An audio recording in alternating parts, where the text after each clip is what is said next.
like the music? Yeah, it's a perfect song. That's good music. Does not steal your song. Should go to the YMCA. YMCA, yes.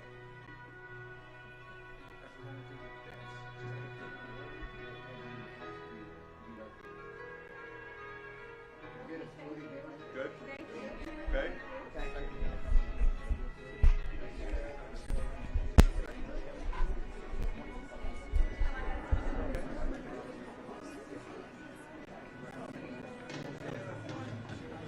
Right.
States, J.D. Vance, Secretary of State, Marco Rubio, envoy, Steve Witkoff, and the Executive Board Member, Jared Kushner.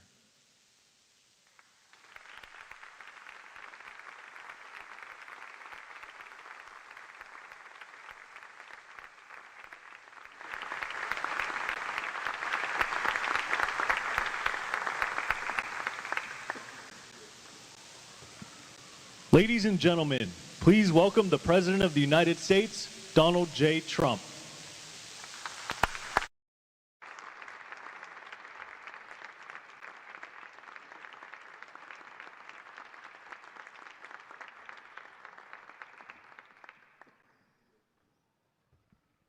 Ladies and gentlemen, please welcome the President of the United States, Donald J. Trump.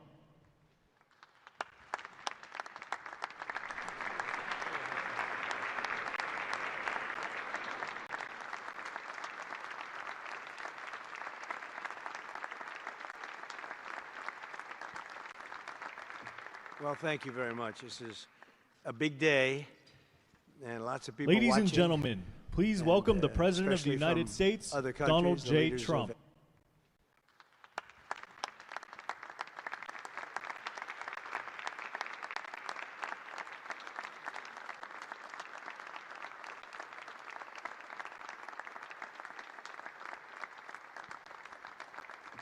Well, thank you very much. This is a big day, and lots of people watching, and especially from other countries, the leaders of, as you know, the other countries, because we have a large group of leaders, and the ones that aren't here are watching on Zoom. I hope they enjoy it. And the press, we appreciate it very much, so respectful. You've been so respectful of what we're doing. What we're doing is very simple, peace. It's called the Border Peace, and it's all about an easy word to say, but a hard word to produce, peace. But we're going to produce it, and we've been doing a really good job, and some of these leaders that are with us have helped me very much during just this first year. We have a first year like probably no other ever in our country, because we settled 8 wars and I think a 9th to come. It's turned out to be a tougher one. I thought that was going to be the easiest one. But with war, you never know what's easy and what's not so easy. But we've had a great relationship, and I've become friendly with so many of the people. And I appreciate you being here. These are great people. These are great leaders. And the people that are watching by closed circuit and open circuit in many cases, they're so proud of it. They want it to be open. But they've become incredible friends of mine. And, you know, we rebuilt our country in my first term, and now we're at a point that the United States has never seen before. We broke 50,000 on the Dow. They said that would take 4 years. We broke 7,000 on the S&P. They said you couldn't do that within 4 years. It would be impossible. And when I came in, they were all saying, if you could get to anywhere close to 45,000, it would be amazing achievement over 4 years. Well, we hit 50,000 in the first year, and we hit 7,000, which was actually tougher to do, according to the Wall Street geniuses. We hit 7,000 in the first year. They said it could take 4 or 5 years. They'd be very happy. It would have been a great job. We did it in 1. But we're doing a great job. Border peace is one of the most important and consequential things I think that I'll be involved in. We've been involved in a lot, and really I've been involved in a lot with the people up here. We work together on ending wars with their country. Some of the wars were 32 years long, 32, 34, and a 37. That's a long time, and we ended it in about 2 days, each one of those. But we have some other work to do, and we're getting it done. Gaza is very complex. It's been amazing. I want to thank Steve and Jared for an amazing job. Marco's over there watching everybody's fantastic, and JD, what a job. They're all doing. It's a team. I think it's the best team ever assembled. And you see that by the results. So today is a tremendous honor to welcome you all to the United States Institute of Peace for the inaugural meeting of the Board of Peace. Very important. I believe it's the most consequential board, certainly in terms of power and in terms of prestige. There's never been anything close, because these are the greatest world leaders. Almost everybody's accepted, and the ones that haven't will be. You know, some are playing a little cute. It doesn't work. You can't play cute with me. But they're playing a little bit. But they're all joining. Everybody, most of them very immediately. A few that we really don't want because they're trouble. Take care of them. But this is the most prestigious board ever put together. You know, I've seen some great corporate boards. I've seen some great boards, period. It's peanuts compared to this board, because we have virtually everyone is the head of a country other than Johnny, but he's the head of soccer, so that's not so bad, right, Johnny? I like your job the best, I think. And by the way, your World Cup has set every single ticket record in the history of soccer. In the history, nobody's ever seen anything like it. The sales are virtually complete. Nobody's ever seen anything, so congratulations. You made a good decision. We did it together. Thank you, Johnny. Great guy. So I want to thank the many leaders and dignitaries who have traveled great distances and lengths for the important gathering that we're at right now. This building was built for peace, and nobody knew what to name it. And then Marco named it after me. I had nothing to do with it. I swear I didn't. I swear. I had no idea. They said, there's a surprise coming. I didn't know that surprise. I thought they were going to give me a lot of money or something, maybe cash. Could always use some extra cash. But I came and they stopped the beautiful beast. I got out very safely, I'm sure, and looked up, and there it said, Donald J. Trump on the building. And when I say that had nothing to do, nobody believes it, and that's okay. But I appreciated it. That was Marco and JD and a group got together and they did that, and I just thought it was very nice. And it makes me work harder. We're going to have to work harder. We're going to have to make this building much more important. It's brand new. They built it for peace, but nobody occupied it. You know, nobody knew. Reception rooms. It's really amazing. Who would think that it was built without anybody in mind or anything in mind, and then the State Department took it over. They liked it. Marco came over one day. He saw this. He said, this building is great. And he actually claimed it, right? He claimed it. And that's what he does. Where is Marco? I said, Marco, is that true? You claimed this building. You took it away from about 5 groups that wanted it. That was done very quickly, very methodically. But it was really, really built so beautifully and such a beautiful building. But we worked together to ensure the brighter future for the people of Gaza, the Middle East, and the entire world. I think that the Board of Peace, because it's mostly leaders and unbelievably respected people, but mostly leaders of Middle Eastern countries, countries from all over the world, and they've been very generous with money also. And the United States, which I'll say in a moment, is also very generous with money because there's nothing more important than peace. And there's nothing less than peace. You know, when you go to wars, it costs you 100 times what to make peace. We have a man at the end right there that's smiling because you learned that after 30 years of fighting, right? 30 years of fighting, we got it done. I want to thank you very much. That was a great thing you did. You and your new friend, they came to my office and they said, I've been fighting for 22 years. Now you're there for 23 years, right? But I've been fighting for 22 years. That's all I've done is fight this gentleman. And his counterpart was there for 7 years. He said, I've been there for 7 years. All I've done is fight this gentleman. And we had it worked out in about 24 hours, right? And it's been a good peace. And I think they've become friends. I'm not sure I'm allowed to say that, but I think so. I think they've become friends, right? Right. Great. Stand up. Stand up. These are 2 tough cookies, too. You think that was easy? It wasn't easy. These are 2 tough people, good people, but tough people. But, you know, we're in the Oval Office, and we were getting near, but the one was at one side of the room. I have 2 chairs right in front of the desk, the beautiful, resolute desk. One's over here. One's on the other side of the room. I said, fellas, could you get a little closer? Well, I don't know. They felt very uncomfortable. You know, they've been killing each other for 32 years. So I say, can you get a little closer? After 1 hour, they were right next to each other.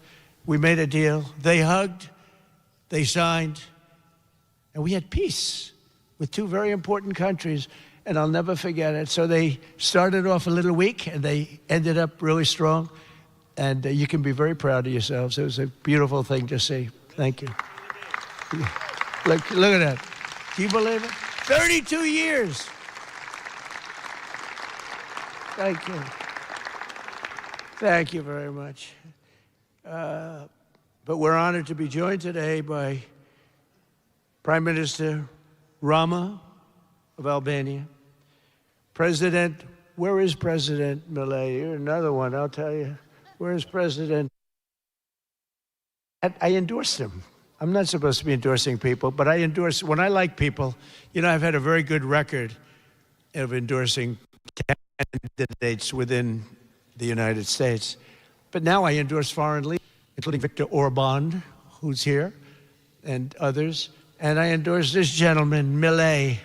He was a little behind in the polls. He ended up winning in a landslide. I just endorsed the Prime Minister of Japan. She was in a tight race, but was probably going to win. And she won in the largest number in the history of Japan.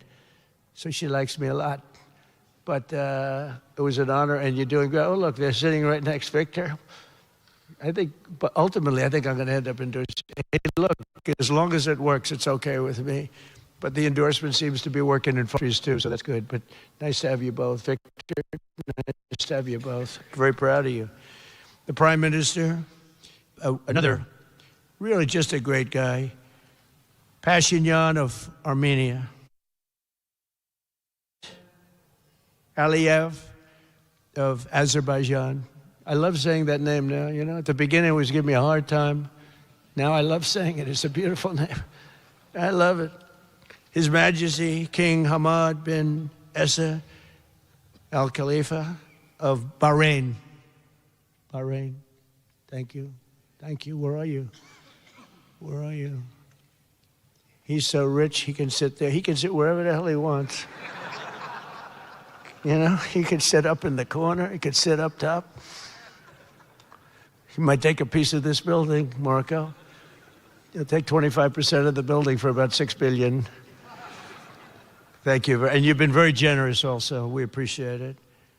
Prime Minister Hun Manet of Cambodia. Raise your hand wherever you may be.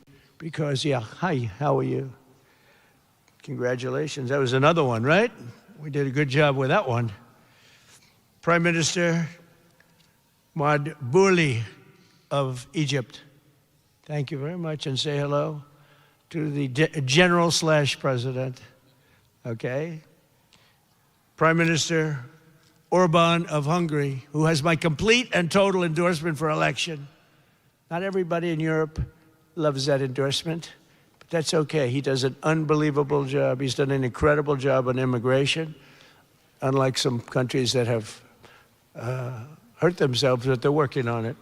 But I just want to let you know, you have my total and complete endorsement, and I'm putting it out. I already did, but I'm putting it out again.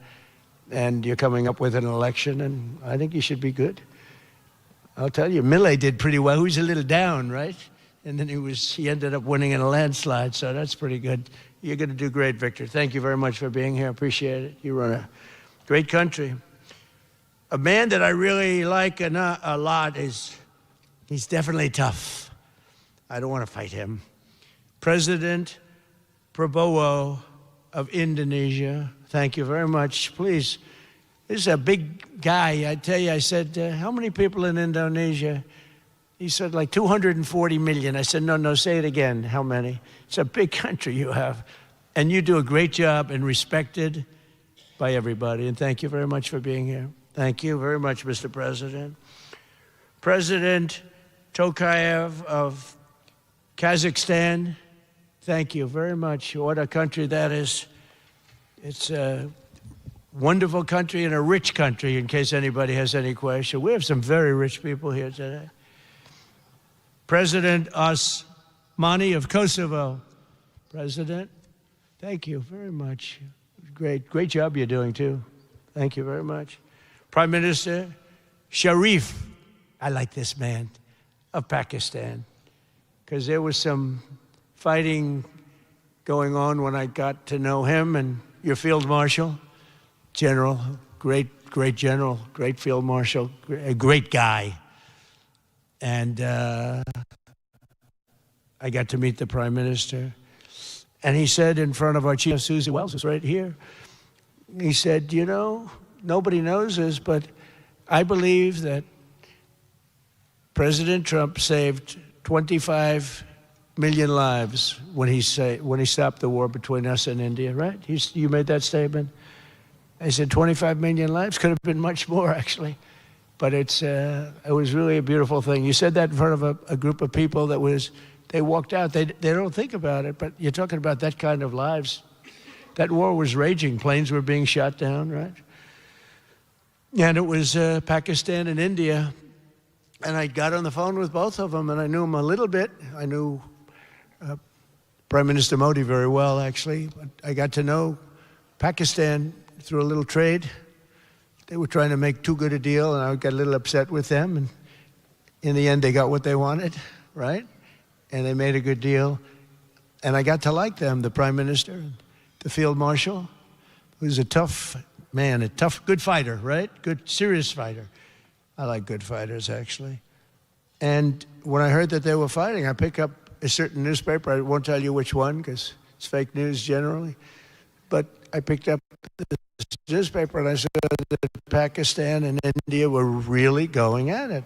Worse and worse, and many planes were shot down. It was all out. And I called them, and I said, listen, I'm not doing trade deals with you two guys if you don't settle this up. They said, no, that has both of them. They didn't want to do that. I said, no, it has to. If you don't do it, I'm not doing a trade deal. We're not doing a trade deal. And they do a lot of business with the United States, and they sort of softened up all of a sudden. Then all of a sudden I read where there was a little bit of a pullback by one, then the other, and all of a sudden we worked out a deal, right? But I said, if you fight, I'm going to put 200% tariffs on each of your countries, which essentially makes you not allowed, you can't do any business. And one of them, I won't say which one, said, no, can't do that. They both wanted to fight. But when it came to money, it's not like money. When it came to losing a lot of money, they said, I guess we don't want to fight. And we solved that deal in 2-3 days, right? And we did. We said, these are two very powerful nations. These are two nuclear nations. And I don't want to say what was going to happen, but, bad things happen. So, Prime Minister, I want to thank you, because that was a very big deal. People have no idea. A lot of them say, oh, well, they weren't fighting. They were fighting. 11 jets were shot down, very expensive jets. And they were all in. Both of them were all in, and now they're not. And I think we'll always be able to settle up with them. I really do. I think you're going to have, it's a lot of progress was made, even in the relationship. And Prime Minister Modi also, he's a great man. He's a great guy. They're all great. But I was very proud of it. President Pena of Paraguay is here. President, thank you very much. Young, handsome guy. It's always nice to be young and handsome. Doesn't mean we have to like you. I don't like young, handsome men. Women, I like. Men, no, I don't have any interest. Good, that's right. Thank you very much. You're doing a great job, too. His Excellency Prime Minister Al Thani of Qatar, just a great man, a great man and highly respected. And he's working with a man who is amazing. I always say he needs a public relations agency, because you do so much good and they have you down as evil. And you're not evil. You help us so much, and you're such a good ally. And I just want people to know that. And the Emir is incredible, smart, as smart as you can be, a great leader. And he cares so much for the people. And he cares so much for the Middle East. So I want to thank you very much and send my regards. Your country has been a great help. So, surprising to some of the people writing out there, but now they'll start changing their tune, because it's true. I only tell the truth. Prime Minister Don of Romania, wonderful people. The Romanian people are fantastic people, like you're fantastic. And a lot of them come and work in this country and help us in this country, as you know, and it's, they are just really, really solid people. President Mirziyoyev of Uzbekistan, who is where? There he is, and a friend of mine. He's got one of the most difficult names in history, but that's okay, it doesn't matter. Your country's doing great, you're doing great, and just no problems. Every time I see him, nope, we're doing good, no problems. And General Secretary To Lam of Vietnam. Vietnam is incredible as a country and as a force, and it's an honor to have you, a really great honor to have you. A lot of respect for your country. We'll also want to express my gratitude to Vice President J.D. Vance, who is a fantastic man. He's a fantastic talent. He was a great student. He went to one school. He graduated. You know, most people, if you watch some of the people that were at the event in Munich, they didn't graduate quickly from college. They had everything they could do. There was one young, attractive woman. She was unable to answer questions. And she didn't do so well like J.D. did in college. J.D. graduated in a 4.5-year college in 2 years. And then he went to Yale and he graduated at the top of his class, went to the military grade. But when he went to Yale, there was one person that was marginally ahead of him, so he married her. Can you believe it? He married the person that was ahead. I don't know. I always like to say J.D. was first and Usha was second, because I get a little uncomfortable when I say it. But he's been incredible. He's a brilliant guy and a great guy, and he's been my friend. All of our people, we have a fantastic group of people, our cabinet members, everybody, many of them here. But J.D.'s been great. Thank you very much. He gets a little bit tough on occasion. We've got to slow him down just a little bit on occasion.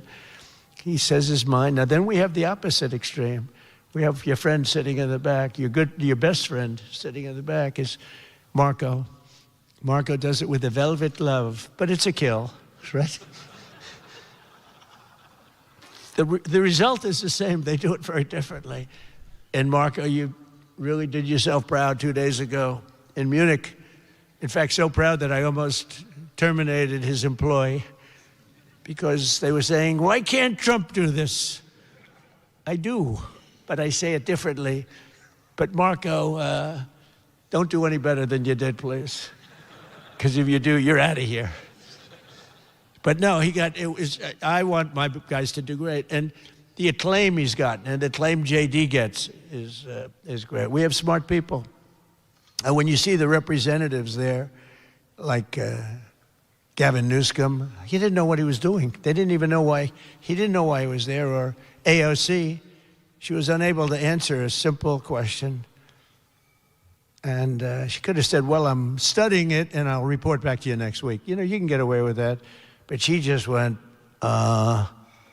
it's actually, I think it could be a career-ending answer because for 25 years, anybody running against her, I think Susie is going to use that little piece of stuff. It was not good.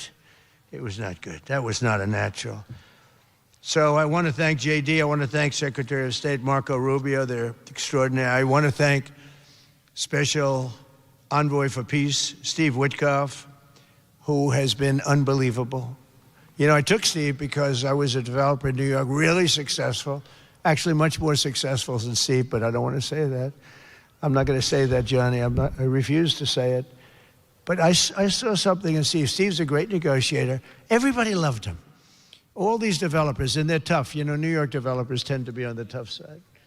And, you know, most of them hate each other. Like a lot of the people in this room hate each other. You know, it's sort of natural, I guess. But we're bringing love back into the room like the old days. But everybody loves Steve. Every developer, the worst, most evil people, horrible human beings, actually. And they love Steve. So I remember this, and we had some conflicts, to put it mildly, in the world. And I said, Steve, how would you like to be Henry Kissinger Jr. that doesn't leak? I said, are you a leaker, Steve? No. He didn't even know what the word meant, and it's true. I always say Henry Kissinger, who was one of the great leakers of all time, by the way, Richard Nixon said to him, Henry, who's leaking all this stuff? I don't know, Mr. President. It was Henry. It was like, these are little stories I like telling you. But Steve has been unbelievable. Everybody likes him. Ukraine loves him. Europe loves him. Russia loves him. I mean, there's nothing wrong with this. He goes to see President Putin. Didn't know Putin. I set him up a meeting to see. I said, how's Steve doing? Sir, he's still inside. Oh, that was an hour. I called back. Tell Steve to call me when he's finished. I want to find out what the hell is going on. We want to end that war. Sir, he's still inside. 3 hours, 4 hours. They were together for 4 hours, the first meeting. That's talent. And they get along. I mean, people like or don't like Putin or Zelensky. They get along. Same thing with Zelensky. I mean, they all love Steve, and Steve's doing a great job. That's a tough one. That's a much tougher one.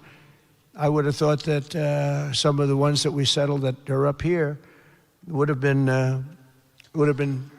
I thought this would be easy because I have a very good relationship with President Putin. I have a very good relationship with President Xi. I'm going to be going to China in April. That's going to be a wild one. I said, but we have to put on the biggest display you've ever had in the history of China. You know, last time I went to China, President Xi, he treated me so well. He gave me a display. I never saw so many soldiers all the same height, exactly the same height within a quarter of an inch. You can do that when you have 1.4 billion people.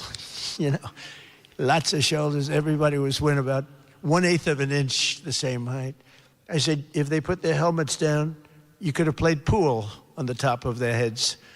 And it was pretty amazing. But I said, you got to top it. He said, I'll top it. We're going to top it. We're going to have a lot of the people, most of the fake news back there is going to be going. So we have, Steve has done a great job. And then a little bit later on, we brought Jared in. Jared was responsible for the Abraham Accords, which is incredible. Nobody else could have done that. A very smart guy. And we're making Jared an envoy also, envoy of peace. They're both envoys of peace. And you couldn't get two. I tell you what, I watch these two guys. I say, at least we're covered from an IQ standpoint. These two guys walk into a room. And, but people like them both, you know. They're good people. And they like them both. And they've had some very good meetings. They've had some very interesting meetings having to do with, as you know, Iran is a hot spot right now. And they're meeting, and they have a good relationship with the representatives of Iran. And, you know, good talks are being had. It's proven to be, over the years, not easy to make a meaningful deal with Iran. We have to make a meaningful deal. Otherwise, bad things happen. But we have to make a meaningful deal. But they have a great relationship with the representatives of Iran. They have a great relationship with the other one that they're really working on now. Because so many of these, I mean, as an example, Kosovo, Serbia. I did that one. Could you stand up, if any of you guys are, when you're here, just stand up for a second. Kosovo, Serbia. Stand up. What a job. Thank you very much. We appreciate it. So good. And you're getting along. And when you don't get along, you'll call me, and we'll get it solved, right? We'll get it solved. Thank you very much. Really good. And then again, Pakistan and India. That was a big one. And just, I think you should actually stand. Come, please. Stand just for a second.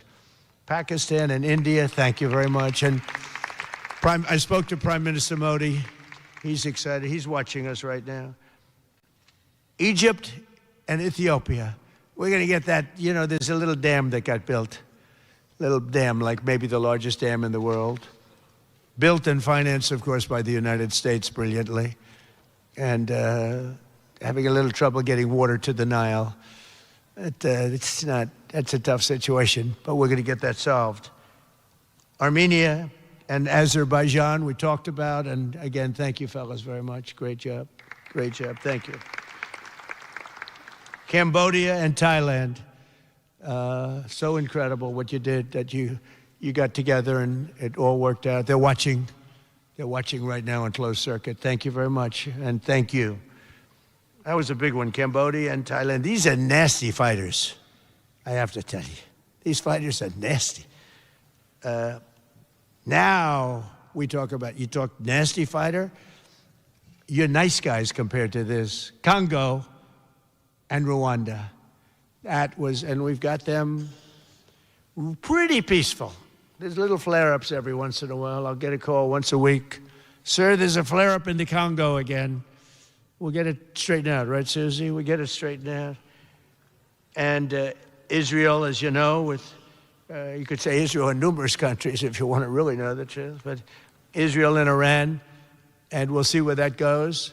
But when you think of Israel, we've done the biggest thing of all. We have peace in the Middle East right now. That's bigger than people said it couldn't be done. For 3,000 years, they've been talking about Middle East. They said it couldn't be done. And you look at what's happened in Gaza. And one of the keys to it was when we took those beautiful, magnificent, we just ordered 22 more of them, updated model. The B-2 bombers are incredible. I never understood the B-2 bomber. I'd watch, it's a wing. And I've never quite understood that, Johnny. I'd look at it, I'd say it was beautiful, but what does it do?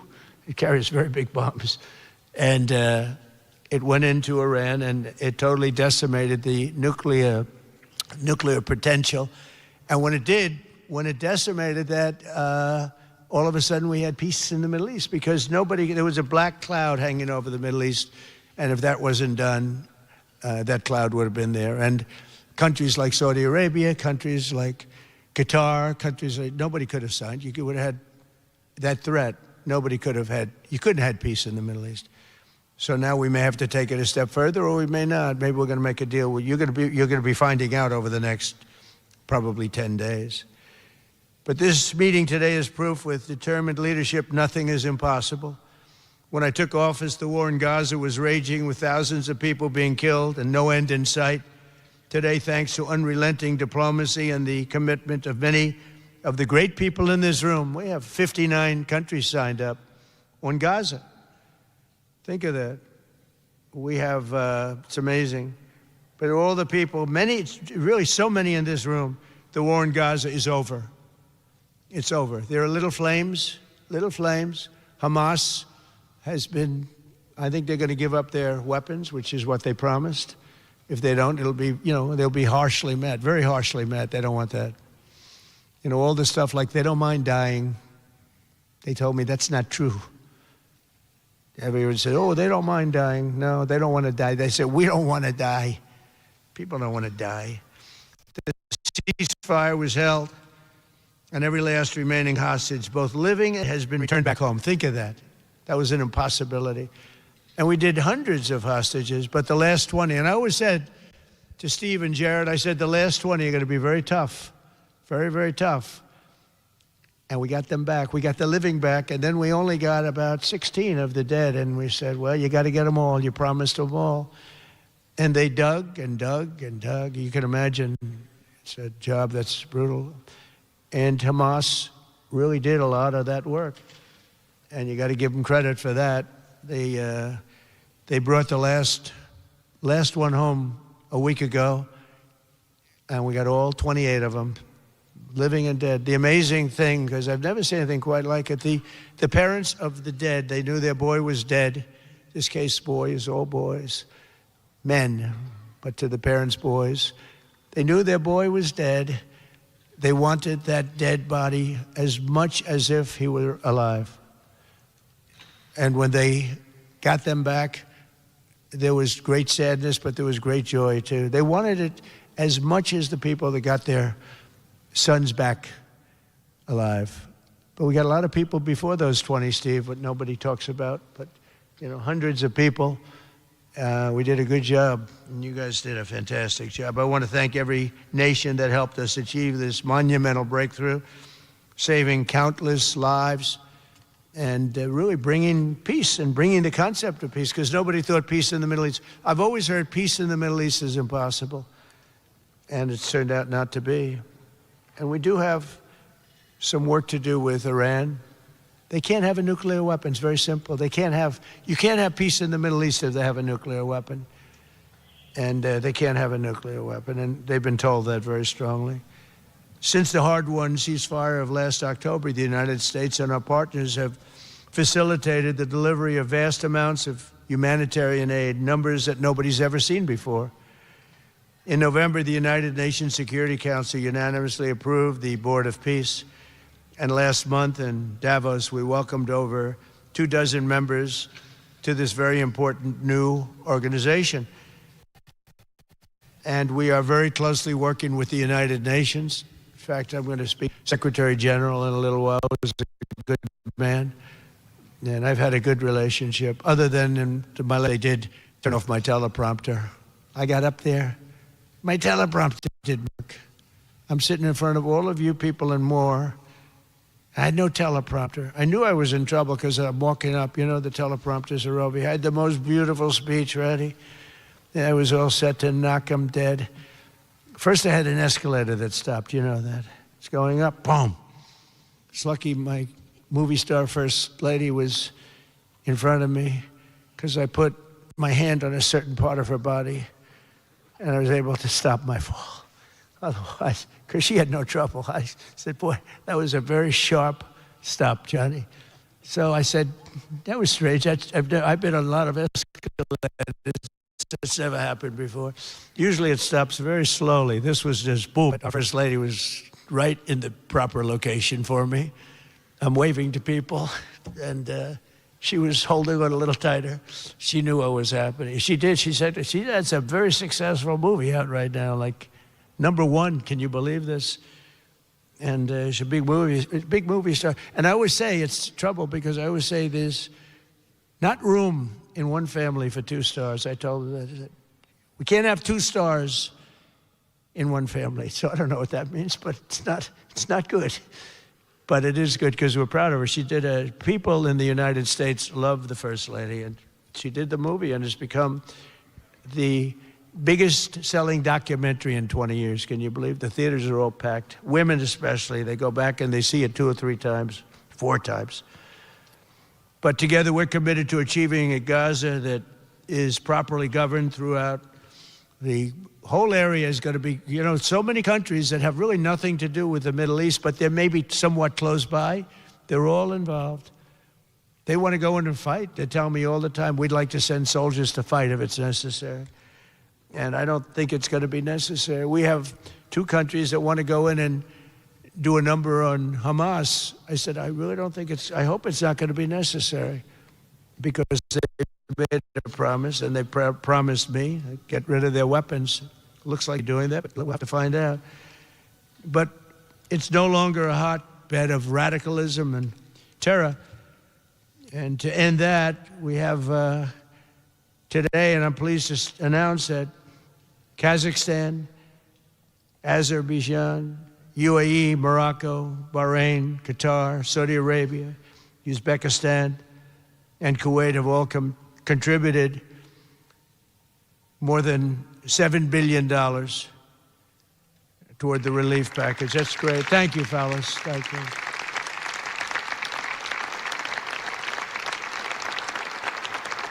And many more are contributing too, so the numbers are, you know, this just started. This is our first meeting. But every dollar spent is an investment in stability and the hope of new and harmonious. It's a region that's so important, it's so vibrant, it's so incredible. The people are so incredible, but we want to have a harmonious Middle East. The Middle East is amazing. So many friends in the Middle East, they're so smart. Sometimes they're too energetic. That's the problem. You know, a lot of people aren't energetic. Sometimes they're a little bit too energetic. These are great people. The world is now waiting on Hamas, and that's taking place. And it's the only thing that's right now standing in the way. We have Lebanon with certain things that we're working on that are very important. We have to solve the problem of Lebanon, but it's relatively small in terms of what's been done. And again, the key was getting rid of the nuclear potential, because Iran would have had a nuclear weapon based on everything we found out since within 1 month. We can't let that happen. So many of our friends in Europe are attending today, and we're eager to have them become full members. They all want to become full members, and we've had a great response from Europe. And Europe is, you know, it's where I come from, where so many people come from that are in the United States.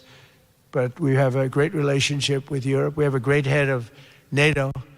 He is a fantastic man, and he's doing a great job, really great job. I'm excited to announce that Norway has agreed to host an event bringing together the Board of Peace. Oh, I thought when I saw this note, I'm excited to announce that Norway, I thought they were going to say that they're giving me the Nobel Prize. Oh, this is less exciting. Oh, it says, I'm excited to announce that Norway, and I'm saying, oh, great, I'm getting the Nobel Prize, finally. Finally, they got it right. But I don't care. I don't care about Nobel Prize. I care about saving lives, just so you understand. We play and we all, do what we have to do. I only have one thing. I don't want to see people killed from parts of the world that are very far away from the United States. And if I have an ability to turn off wars, I want to use that ability because it's people, millions of people.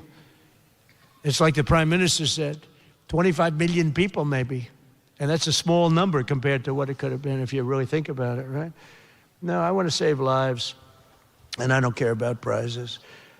And the UN Office for Coordination of Humanitarian Assistance is raising $2 billion for the support of Gaza.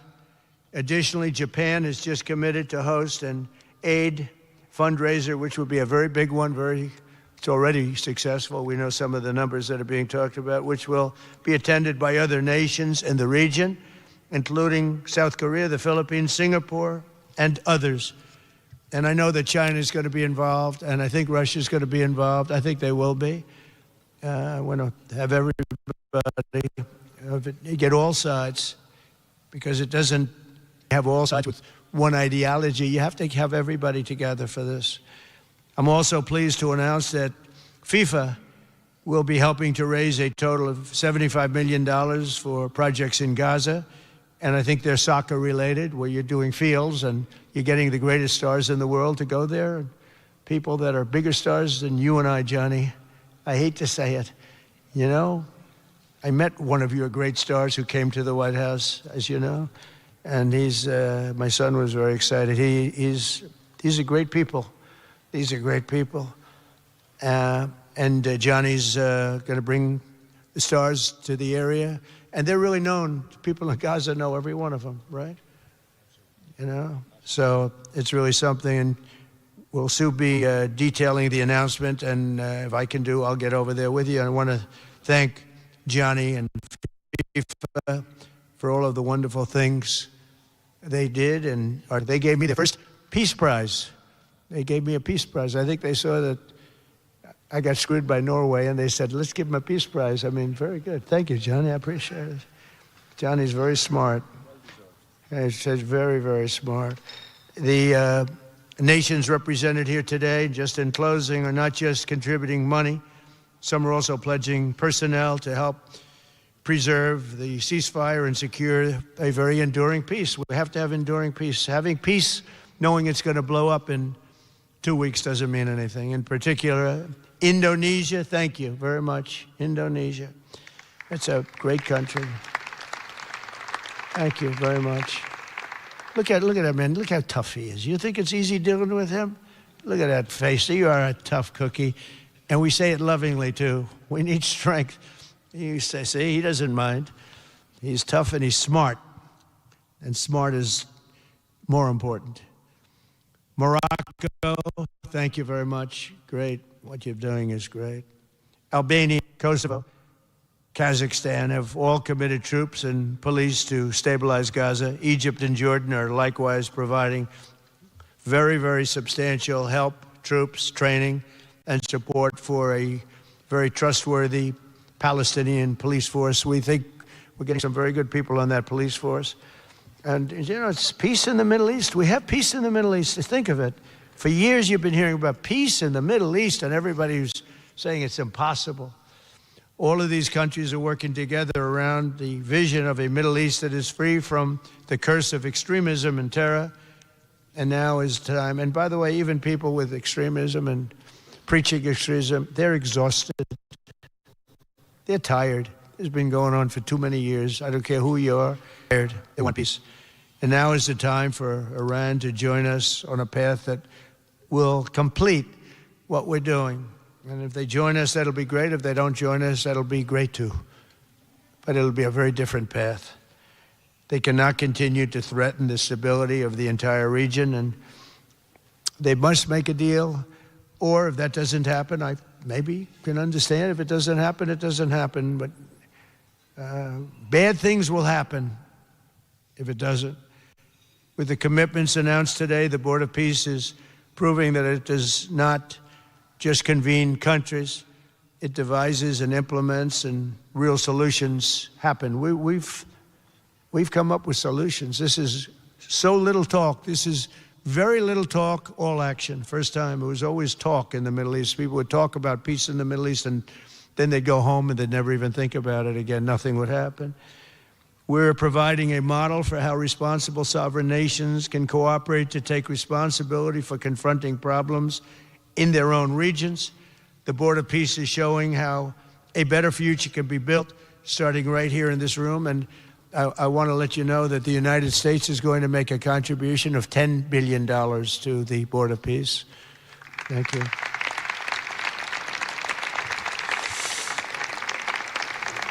And we've had great support for that number. And that number is a very small number when you look at that compared to the cost of war. That's 2 weeks of fighting. It's a very small number. It sounds like a lot, but it's a very small number. So we're committed to $10 billion. Together we can achieve the dream of bringing lasting harmony to a region tortured by centuries of war, suffering, and carnage. They say 3,000 years. And hopefully we can lift up the eyes of the world to envision how other intractable conflicts can be settled. So many conflicts, they say, are impossible to settle, and we get them settled. We got, of those 8 that we settled, most of them were said to be not settleable. And they not only got settled, they got settled within days. More impossible problems can be solved as we go along this very beautiful path. I think it's a beautiful path. I think it's such an important day. Even the weather's beautiful. We walk in, it's beautiful. Everything's beautiful. But the ancient wounds can be healed, and they are indeed ancient. This has been going on for so many centuries that our entire planet will be a better, safer, more beautiful, and more peaceful place for us all. We're going to be working with the United Nations very closely. We're going to bring them back. I think the United Nations has great potential, really great potential. It has not lived up to potential. The 8 wars, I never even spoke to them about one of them, and I should be speaking to them about all of them. Someday I won't be here. The United Nations will be, I think, is going to be much stronger. The Board of Peace is going to almost be looking over the United Nations and making sure it runs properly. But we're going to strengthen up the United Nations. We're going to make sure its facilities are good. They need help, and they need help money-wise. We're going to help them money-wise. And we're going to make sure the United Nations is viable. And you have some very good people at the United Nations, can do a good job. But as I said, I've said it for years, United Nations has tremendous potential. A lot of people didn't like when I said it. They said, oh, you shouldn't say that because, you know, we don't care about the United Nations. No, it's really very important. And I think it's going to eventually live up to potential. That'll be a big day. So I want to thank everybody for being here. You're my friends. You're great leaders. You're great people. And I can honestly say, you know, you're strong leaders, you're tough leaders in many cases, and every single one that I'm looking at that's right here, I've gotten to know and I've gotten to respect, and really you're friends of mine. And if I can help you at all, you let me know. But this is going to be something, the Board of Peace will be something that the likes of which I don't think anybody's seen before. And thank you all very much. It's a great honor. I'm going to ask J.D. Vance to come up and say a few words. Thank you very much.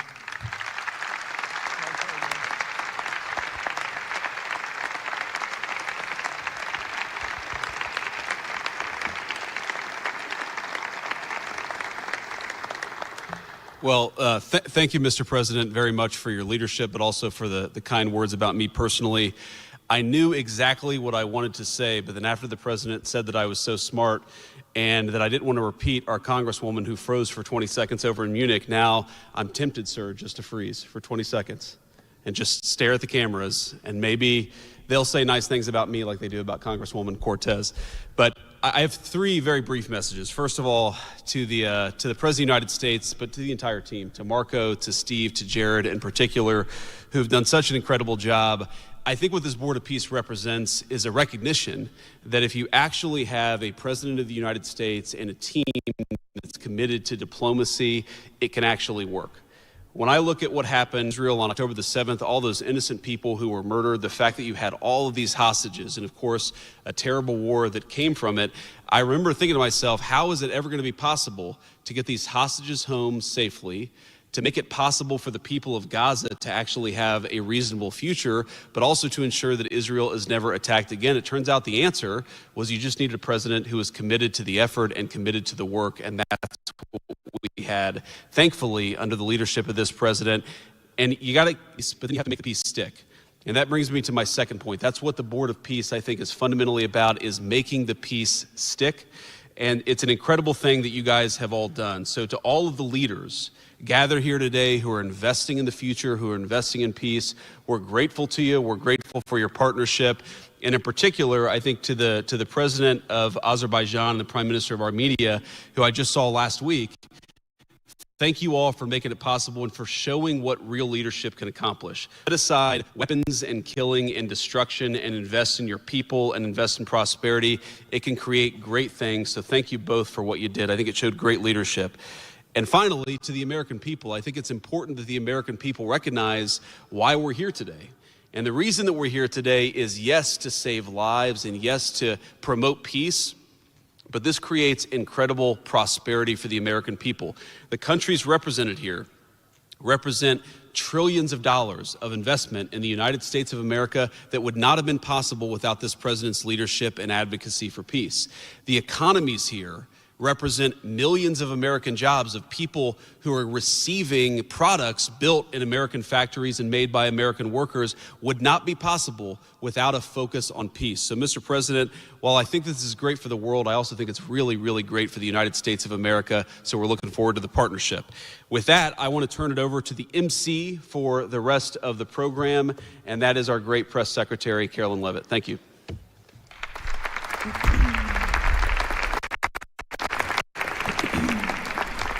Well, congratulations, Mr. President, Vice President, for convening the first ever Board of Peace meeting. And we will now hear from our Secretary of State, Marco Rubio.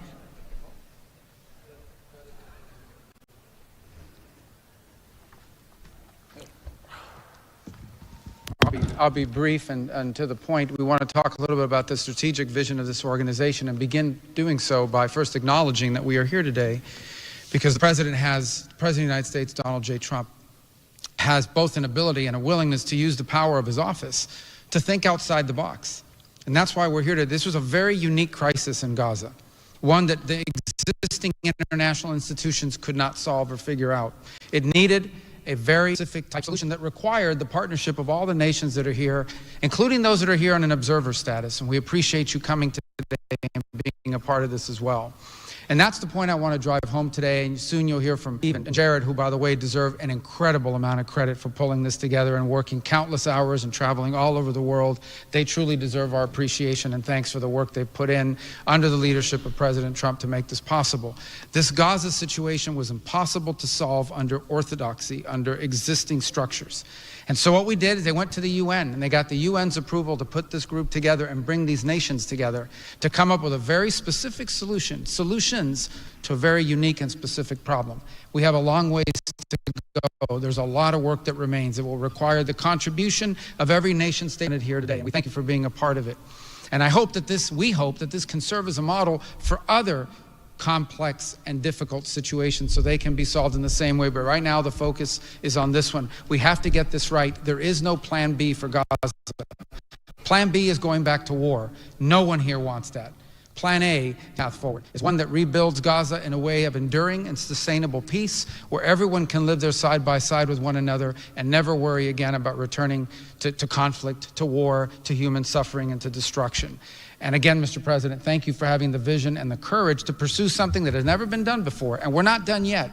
And thank you to Steve Witkoff and Jared Kushner for the time and the work they've put into this. And thank you on behalf of the State Department and the U.S. government to all of the nations that are here. Every one of you is indispensable, including our observer partners, who we hope can find your way to at some point as officially part of this. But we are grateful for the fact you're here today and the contributions you've made already. Thank you.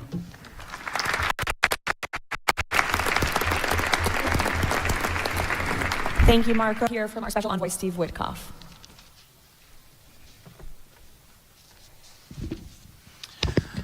Thank you, everybody, for being here. I don't know if we ever believed that this was possible when we first started envisioning a board of peace, but of course, under the president's indispensable leadership, and it begins with that. It begins with President Trump's leadership and his direction.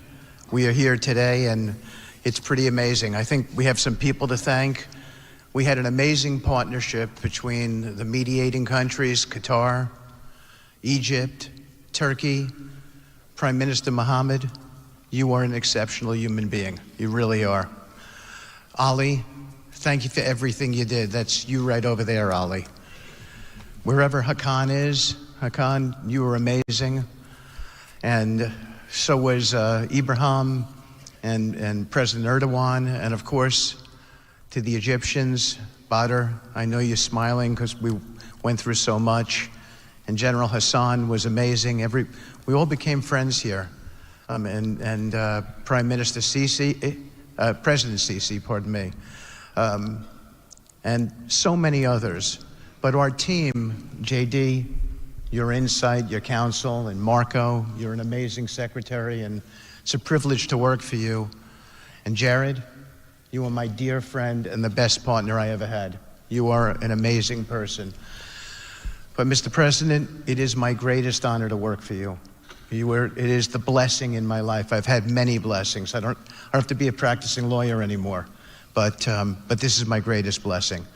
But I also have to mention one other person who is important to this discussion. Oh, the Israelis, I forgot. Prime Minister Netanyahu. Without him, much wouldn't have been accomplished. And that's really important that we acknowledge him here today, and Ron Dermer. But a person who doesn't care much about the acclaim we have to acknowledge too, and that's you, Susie. Because I would come back and you would say to me on every trip, what can I do for you? This matters. And you are an inspiration for all of us. So I thank everybody, and let me get on to, am I going on to the next slide? Sure. Caroline? Sure. Okay. So with regard to the hostages, here today, again, I say it, I know it sounds redundant, but we're here today because of President Trump. Without him, none of this was possible. There were 251 hostages. 168 came out alive. 83 bodies were returned to their families so that they could grieve and remember their loved ones like in a normal way, in a way that brought their families together. So that was just as important. This was a monumental effort, and I want to tell a story about the president. Every time a hostage family came to visit with us, they were not on the president's schedule. I would walk down to the Oval Office, I would tell the president that there was a hostage family here, and he would say, Steve, bring them up. Every single time. Mm-hmm. And when we got the last 20 out, we had a celebration at the White House, and I could see the emotion on the president's face. And he came up to me and he said to me, I have to tell you, this is my 5th year in the Oval Office, and I don't know that I've ever had a more special time than this moment with these people, seeing them come home.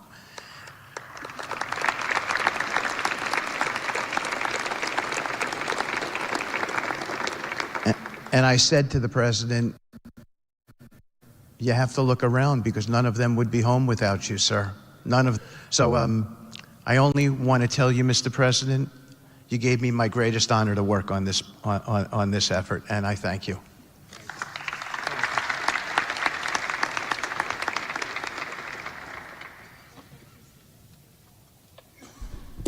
Thank you, Steve. Now you're going to hear directly from the team that has been tasked with implementing President Trump's 20-point plan for Gaza, beginning with our ambassador to the United Nations, Mike Waltz. Thank you, and thank you, Mr. President, Excellencies. First, let me wish everyone a happy and prayerful Ramadan. Thank you so much for joining all of us today. Mr. President, Excellencies, bottom line, humanitarian aid has absolutely surged since the Gaza war ended. Our Central Command, our great military, is working together with Israel, with the UN, so many countries here to coordinate the aid, to make sure there's deconfliction. Over 70 countries now are participating in our Civil Military Command Center, and here are the results. Aid is up. 4,200 aid trucks have entered Gaza each week for 13 consecutive weeks, the longest stretch of high-volume assistance to Gaza in years. Diversion is down significantly from prior to the ceasefire, with less than 1% diverted this month. Food supplies are way up. We are reaching the full 2.1 million Gazans with aid, up 5 times from the delivery levels before the ceasefire. The percentage of households experiencing severe hunger has dropped from about 30% to down to 1%. As of this past February, drinking water has doubled and child malnutrition has been cut in half. If we could go to the next slide. Mr. President, only under your leadership and this great team could we bring together the United States, Israel, Egypt, Jordan, the UAE, the United Nations agencies. Mr. President, bottom line, like you, this is a board of action, not a board of endless talk or speeches, and these results are a true testament to your leadership and the leadership of this great team. We are saving lives, and it's an honor to be a part of it. Thank you, Mr. President. Dr. Ali Shaith. It is my honor to be here representing the National Committee for the Administration of Gaza. Thank you, President Trump, for your leadership, for your continued efforts. A new governing authority is now in place for Gaza, with a clear mandate and a clear commitment to establishing development and stability. However, we are operating in extremely difficult conditions. Large parts of Gaza Strip are severely damaged, destroyed actually. Humanitarian needs are acute. Law and order remain fragile. This is not normal operating environment, President, which is precisely why discipline and prioritization matter. Our priorities, therefore, are defined into 4 categories. First, restore security via professional civilian police under one authority, one law, and one weapon, including training and developing 5,000 Gazan police to be deployed in 60 days. Secondly, revive economic activities and livelihoods, creating decent jobs, especially for our young population. Thirdly, ensure sustainable emergency relief as described earlier. Fourthly, restore basic services including electricity, water, health and education, and last but not least, the access and movement. Our mandate is simple, President, step by step to build the foundation for lasting peace, dignity, and prosperity for the people of Gaza. And this is where we count on your continued leadership and support. Blessed the peacemaker. Thank you.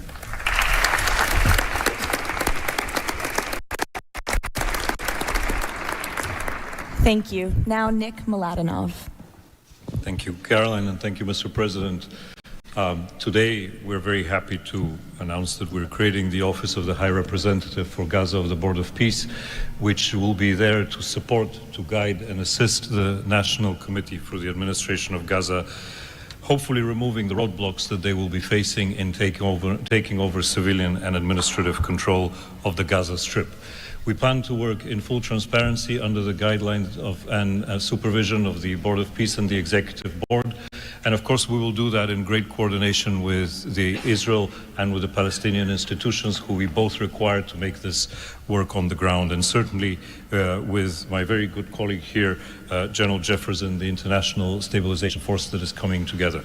Mr. President, if I can actually use the opportunity to announce some breaking news that as of this morning, we started the process of recruiting Palestinian police force that Ali was just referring to. And just in the first few hours, we have 2,000 people who have applied to join a new transitional Palestinian police force to be formed in Gaza under the authority of the National Committee, with the support of the Board of Peace, trained in Egypt, where we have received an excellent proposal of how to do that forward. And this is critical to what we need to do as we begin this process. And if we may move to the second slide.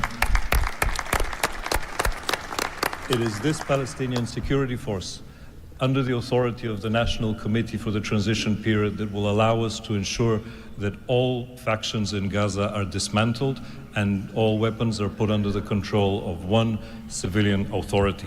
The only way to do that is the full implementation of the 20-point plan and the UN Security Council resolution, which binds us all to make sure that that is the way forward. We have now a fully agreed framework with the mediators on how to do this, and I thank very much the state of Qatar, Egypt and Turkey for their excellent support in this. We now need to move forward on communicating it and negotiating the details of the implementation plan with the factions on the ground. But rest assured to all of you that we're on the right track, and if I can ask one thing of all of us, is to make sure that we have one message. There is no other option except the full demilitarization and decommissioning of all weapons in Gaza for reconstruction to begin and for people to have a new way of life going forward. Thank you.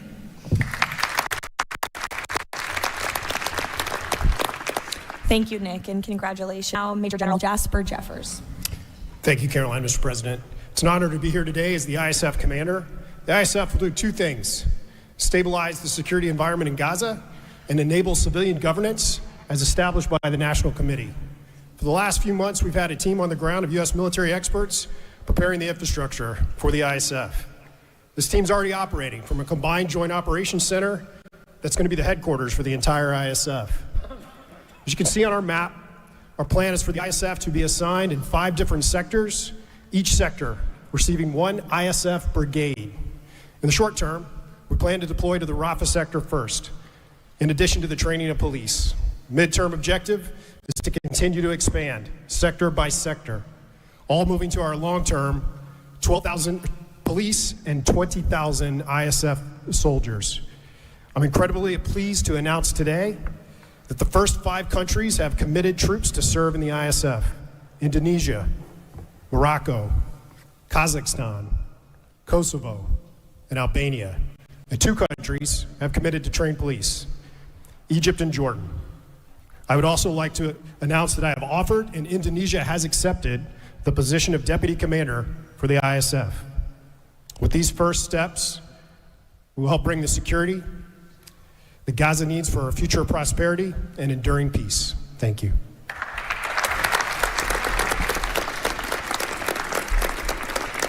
Thank you, Major General. Mr. Tony Blair. For decades, Gaza's governance has been characterized by extremism, corruption, ineffective institutions, and the complete absence of a route to prosperity for the Gazan people. Yet, as President Trump recognized, its potential has always been vast. 25 miles of Mediterranean coastline, proximity to great regional and global markets, and a young, dynamic population with a median age of 19. So today we set out profound changes necessary to rebuild Gaza for Gazans.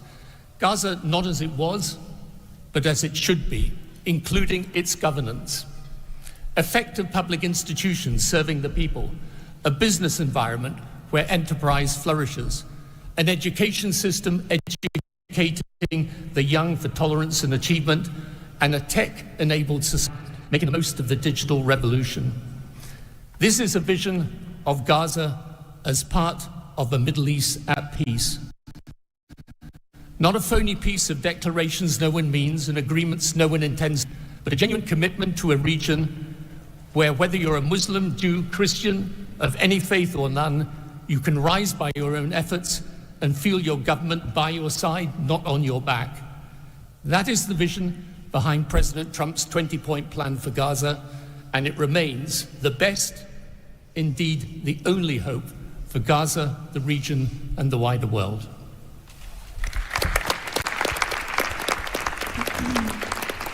Thank you. Mr. Yakir Gabay. Hello, everybody. Thank you, Mr. President. Gaza is destroyed. We assembled here on this historic day with common vision to rebuild Gaza for the next generations. Our mission is to recycle and remove 70 million tons of rubble and UXO and hundreds of miles of tunnels. Arrange for the population fast temporary housing. In parallel, to start construction of infrastructure and permanent housing. We have a detailed master plan for housing and infrastructure of modern schools and hospitals, manufacturing and agriculture, roads and trains, water and energy plants, logistic hubs, telecom, tech and data centers, sports and leisure facilities, seaport and airport, and much more. We lined up many regional contractors who build housing for millions of people in the Middle East. They will join the massive redevelopment with competitive pricing. The funding is ready and will be invested in a free economy. The local population will build their own cities, which will create hundreds of thousands of jobs and will revive the economy. The Gaza coastline is 26 miles long. It can be developed as a new Mediterranean Riviera with 200 hotels and potential islands. The value goes to the Gazans through the Gaza Sovereign Fund. This plan is all subject to a full disarmament of Hamas. Thank you very much. Together we will make this vision into a reality.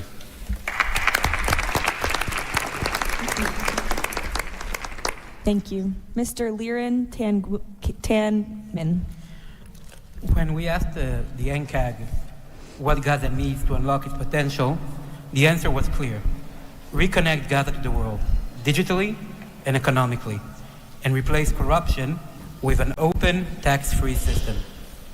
Gaza was once a vital trade hub between Asia and Europe. Reconnection is a return to its roots. Even the word gauze comes from Gaza, where silk was woven and exported to Europe. So, we brought together Palestinian, Arab, and American partners to deliver practical solutions. By July, Gaza's 2G network will be upgraded with free, high-speed access to essential services. The NCAG is building a secure digital backbone, an open platform, enabling e-payments, financial services, e-learning, and healthcare with user control over data. This effort is supported by our regional partners, and I believe you will hear some exciting news from them on that later today. In parallel, we're advancing an Amazon-like logistics system to help Palestinian launch businesses import globally and trade securely. This will lower prices, drive growth, and help transform Gaza into an open, transparent, corruption-free economic zone. Thank you. Thank you. Mr. Mark Rowan. Mr. President, distinguished leaders, the goal is simple.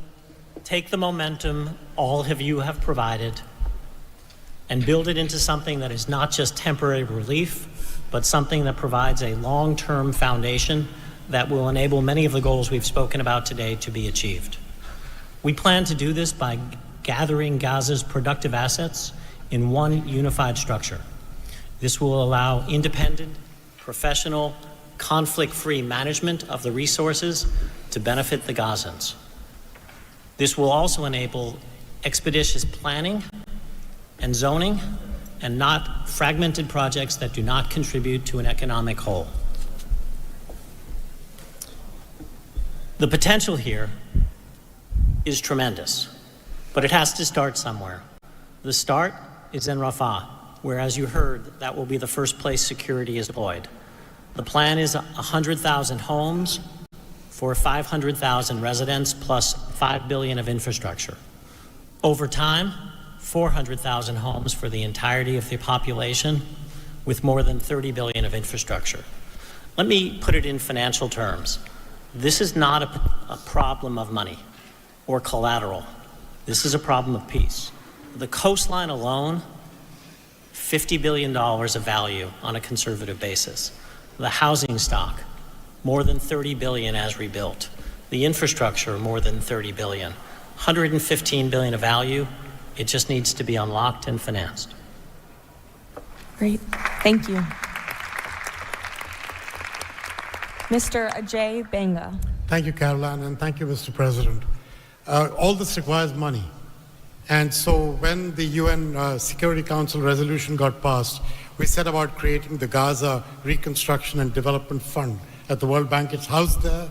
The World Bank's role is that of a limited trustee. We manage the donor contributions coming in of the type that the President said a little earlier in his opening remarks. And then we help to manage that money while it stays with us. And under the direction of the Board of Peace, we disperse the money for reconstruction and development projects in Gaza. This fund is ready to receive the donations that he spoke about just a little while ago.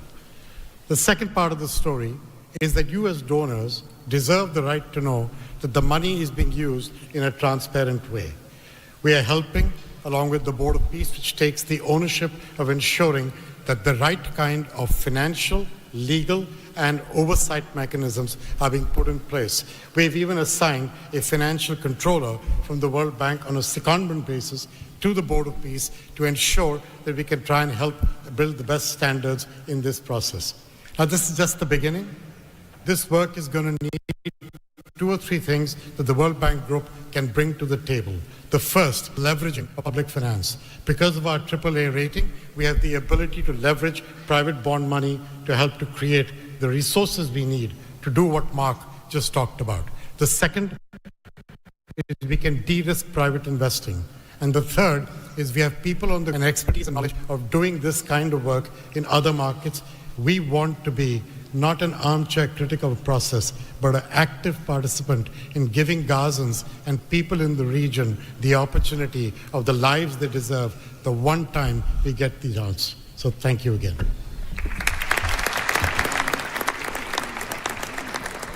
Thank you all for your tremendous work. Before we turn it over to many of the distinguished leaders who are here today, we are going to hear from Mr. Kushner to talk about the future of the Board of Peace.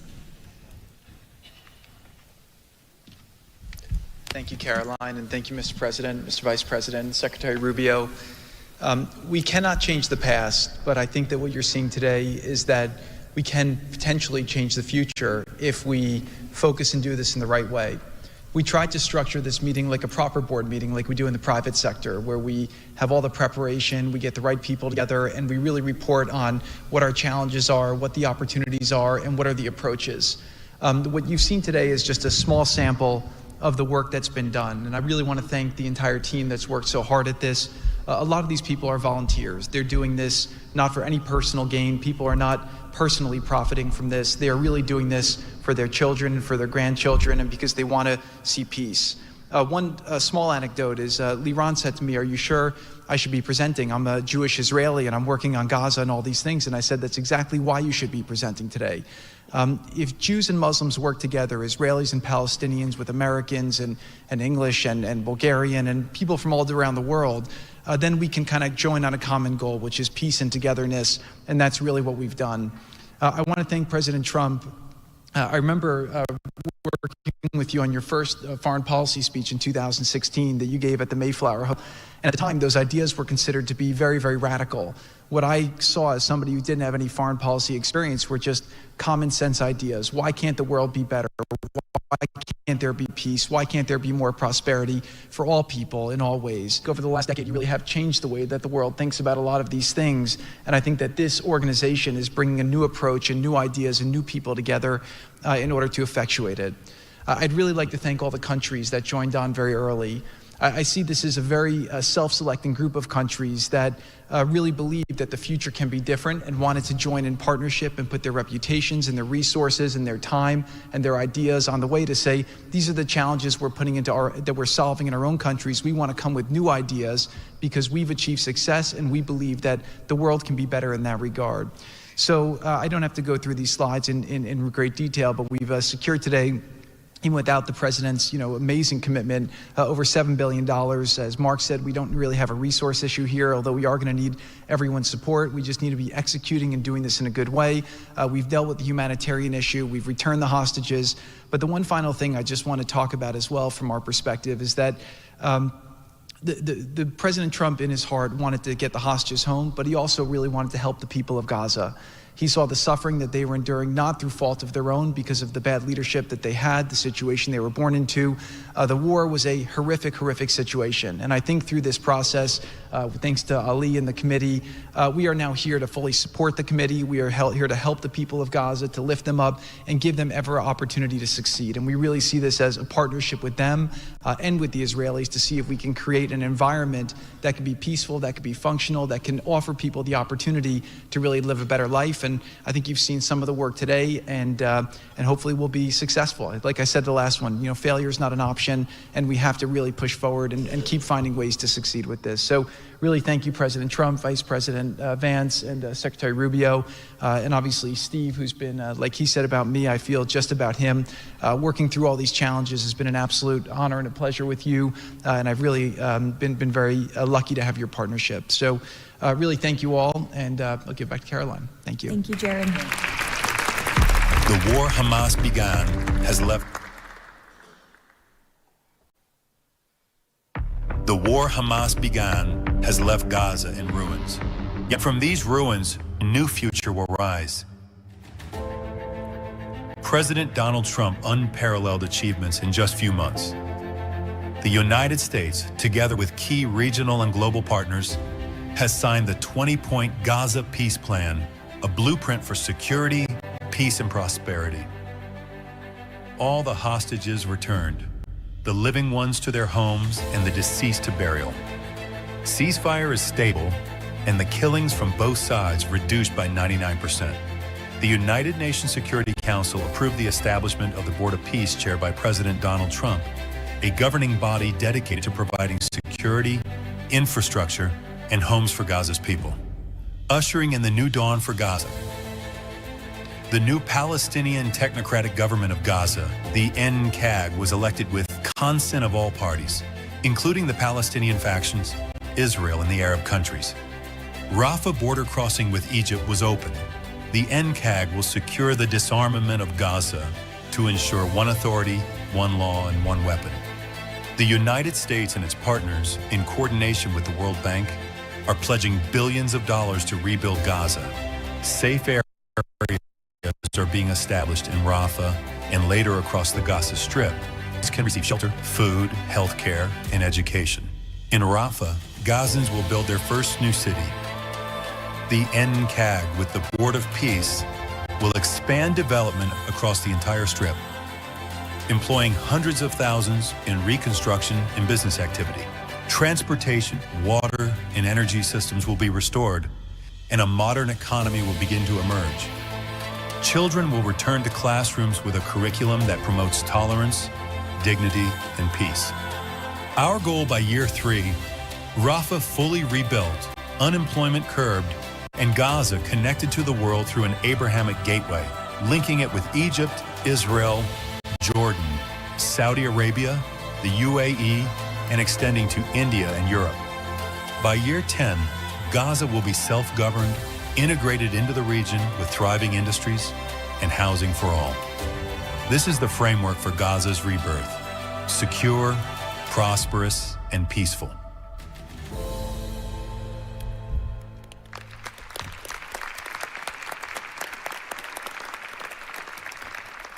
It's amazing. Now we will hear from our distinguished leaders who are here today, beginning with the King of the Kingdom of Bahrain. You're welcome. President Trump, distinguished members of the Board of Peace, it is an honor to participate in this inaugural meeting of board convened by President Donald Trump. I take this opportunity to extend my heartfelt congratulations on this worthy and timely initiative. The meeting comes during the holy month of Ramadan, where we will pray to Almighty God that our endeavors will bring peace, security, prosperity to the world. As a founding member of the Board of Peace, the Kingdom of Bahrain recognizes and endorses the tremendous potential of this body the extraordinary drive of its chairman and his sincere efforts to unify in our common objective of fostering and enduring peace for the Middle East. We greatly appreciate President Trump's initiative in presenting the peace plan and establishing this board as a vital platform for dialogue, action, and delivery. As we embark on this historic journey together, we urge all peace-loving nations, organizations, and groups to actively engage in the successful implementation of the second phase of the Gaza peace plan. This includes ensuring a lasting ceasefire in Gaza, facilitating its reconstruction, and providing hope and new opportunities for the people of Palestine and Israel. This inaugural meeting of the Board of Peace marks an extraordinary and big... CNN Indonesia Breaking News.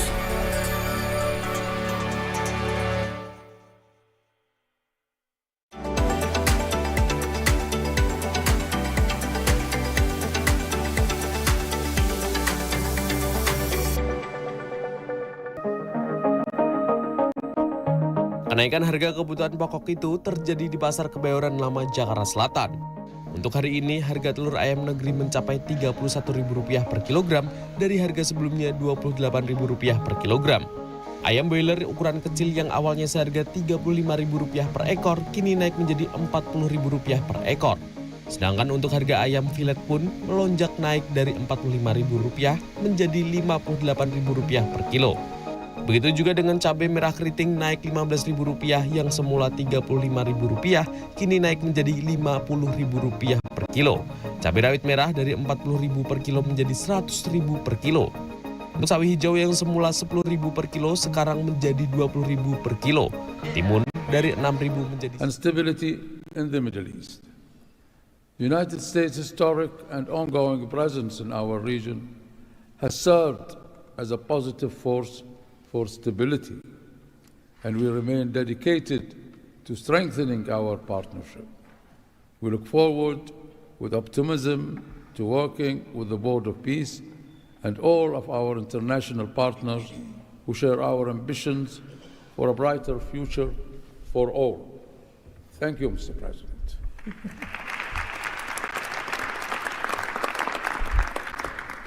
Next, the President of the Republic of Kazakhstan. Dear Mr. President, ladies and gentlemen, our meeting here at the Donald Trump U.S. Institute of Peace comes at a moment when decisive and pragmatic actions matter most. In fact, it's about making durable peace through practical, target-oriented measures, but not through endless conferences with wishful resolutions.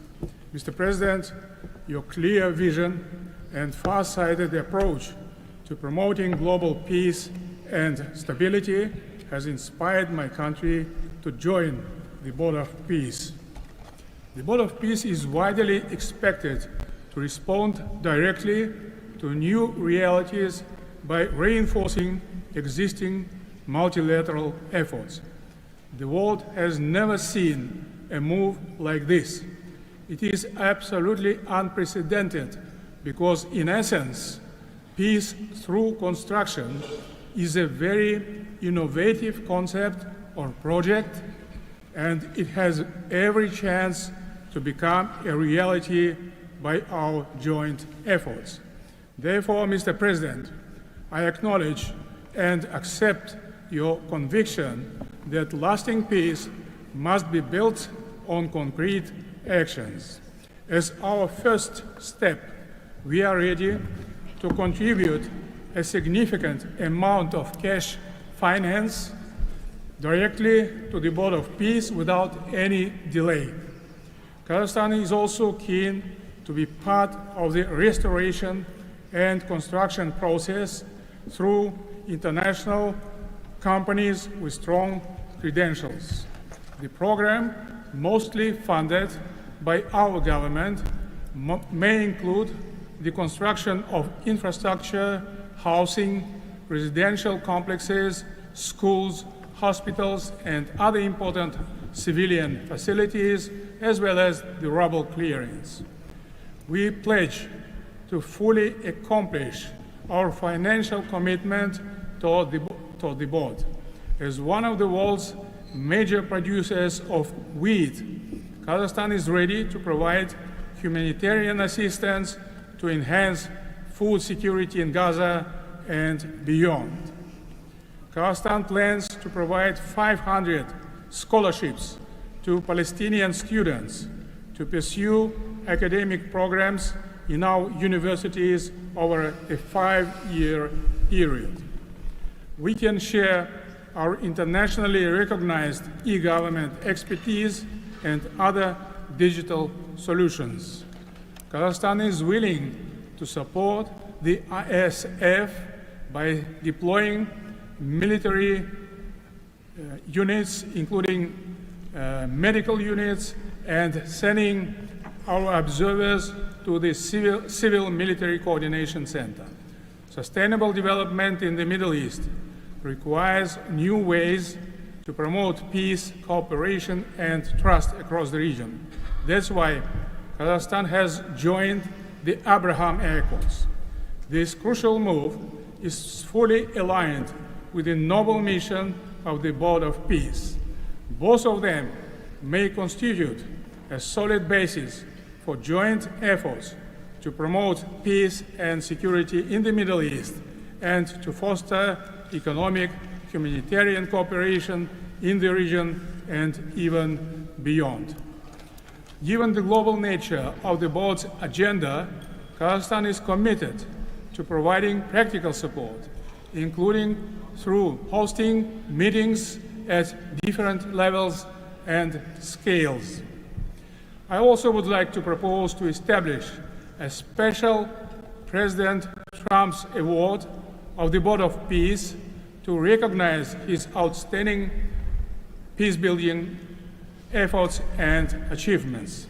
I am confident, Mr. President, that under your strong leadership, the Board of Peace will successfully deliver its great noble mission. Thank you.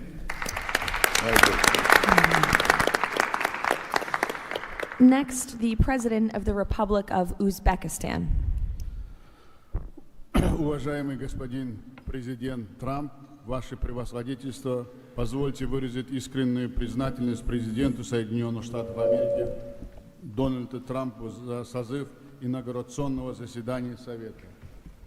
Несомненно, сегодняшний саммит – это результат политической воли и прагматизма президента Трампа. Узбекистан поддержал миротворческую инициативу о создании Совета мира и твердо заявил о намерении принять практическое участие в ее успешной реализации. Убежден, что работа Совета позволит сформировать благоприятную обстановку для экономического и социального восстановления сектора Газа.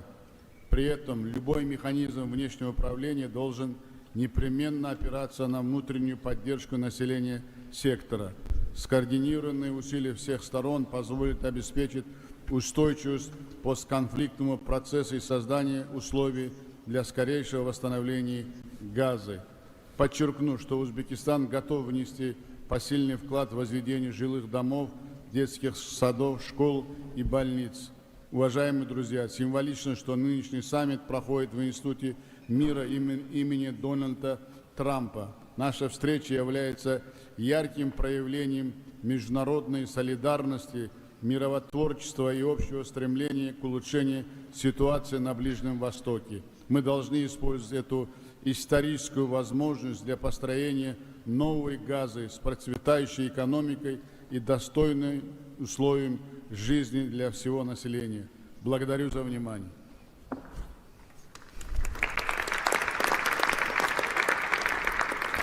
The President of the Republic of Indonesia.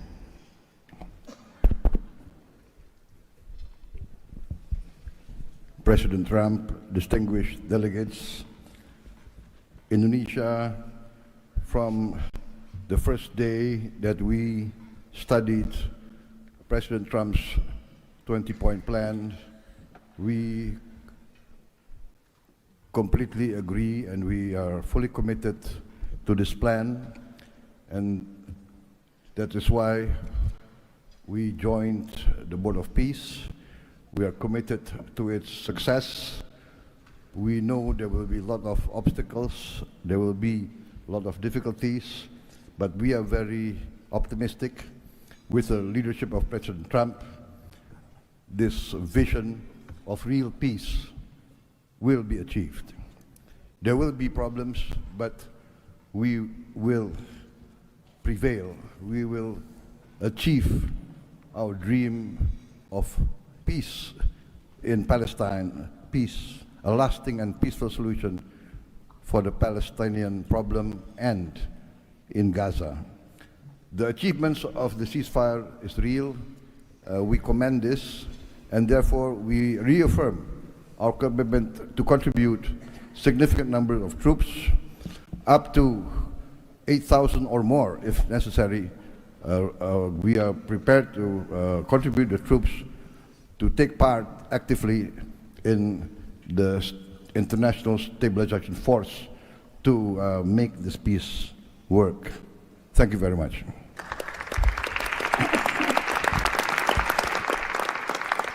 The President of Romania. First of all, President Trump, thank you for convening this very important meeting, and thank you for your involvement and leadership for the peace plan in Gaza, a peace plan that have been comprehensive and stable, and also for your efforts and results in other parts of the world. I think everyone desires peace, stability, prosperity in Gaza, but the question is how to act for, and it's why this meeting and this format is important. What Romania can do, first, on the humanitarian situation, we can increase the number of flights in order to extract children with disease and to treat in Romanian hospitals. We've done already, and we can do for 1,000 children and 4,000 family members. Secondly, we had a good expertise in emergency response system like ambulance, fire systems, and we can help in order to rebuild that system, and we can donate some equipment. Third, we already offering some scholarships for Palestinian students, and we can extend the program, and we can help also to rebuild, refurbish the schools in Gaza. And fourth, I think the most important, we had also some expertise. We can help to rebuild the institutions, like police, like justice, like public administration. We have done that in other parts of the world, so we have some expertise. We can contribute with experts, with trainers. And also it's important to say that we have traditionally good relation with Jewish people and with the Palestinian people, so it will help. So we can count on us. Thank you. The Prime Minister of the Republic of Albania. Thank you for inviting me to be part of this journey, Mr. President. The fully aligned bipartisan vote of support this initiative received in our parliament speaks for itself about how honored Albania is to be a founding member of this new organization. Many in Europe say the Board of Peace is meant to substitute the United Nations. It does not look to me like an attempt to replace the UN, but if it helps shake that agonizing giant and inshallah wake it up, then God bless the Board of Peace. Mr. President, we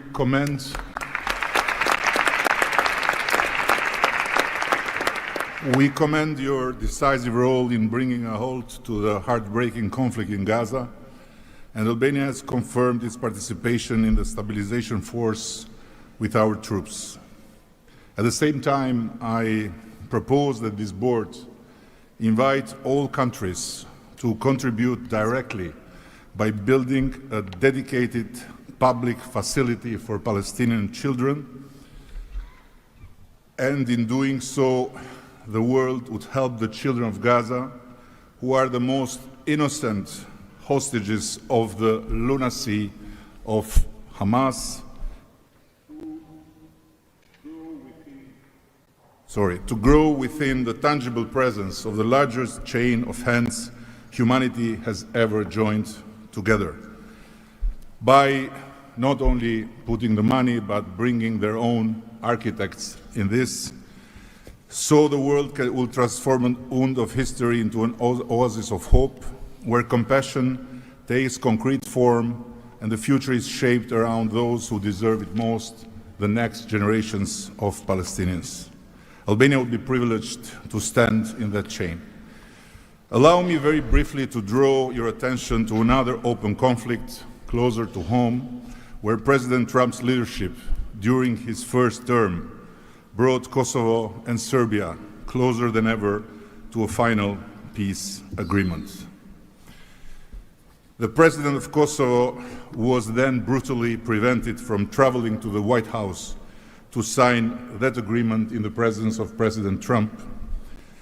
And this was the doing of the very same Sicario prosecutor that went after President Trump himself, and for that became worldwide famous. Today, the Kosovo president have now spent 6 years in pretrial detention before a special court in The Hague, sponsored by several democratic states, some of them present here, that should be shamed of that type of international justice. Just last week, Mr. President, another prosecutor, funded by this great country and its taxpayers, requested 45 years of imprisonment for him, a request that sent shockwave of humiliation through an entire peace-seeking nation. At this moment, only a few months stand between a man who rose from resistance to ethnic cleansing to become a peacemaker, and the potentially devastating outcome in a court that has so far failed at every step to uphold the standards of democratic justice. For the sake of God, Mr. President, let's do something before, as you say, very bad things might happen again. And again, thank you so much for including Albania in this noble initiative by bringing close friends of Israel and of the Arab countries. We very much hope to be an added value in your amazing vision.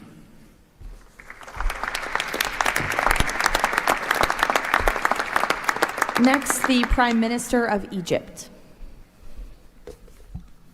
Your Excellency President Donald Trump, distinguished participants, I thank President Trump for convening this meeting.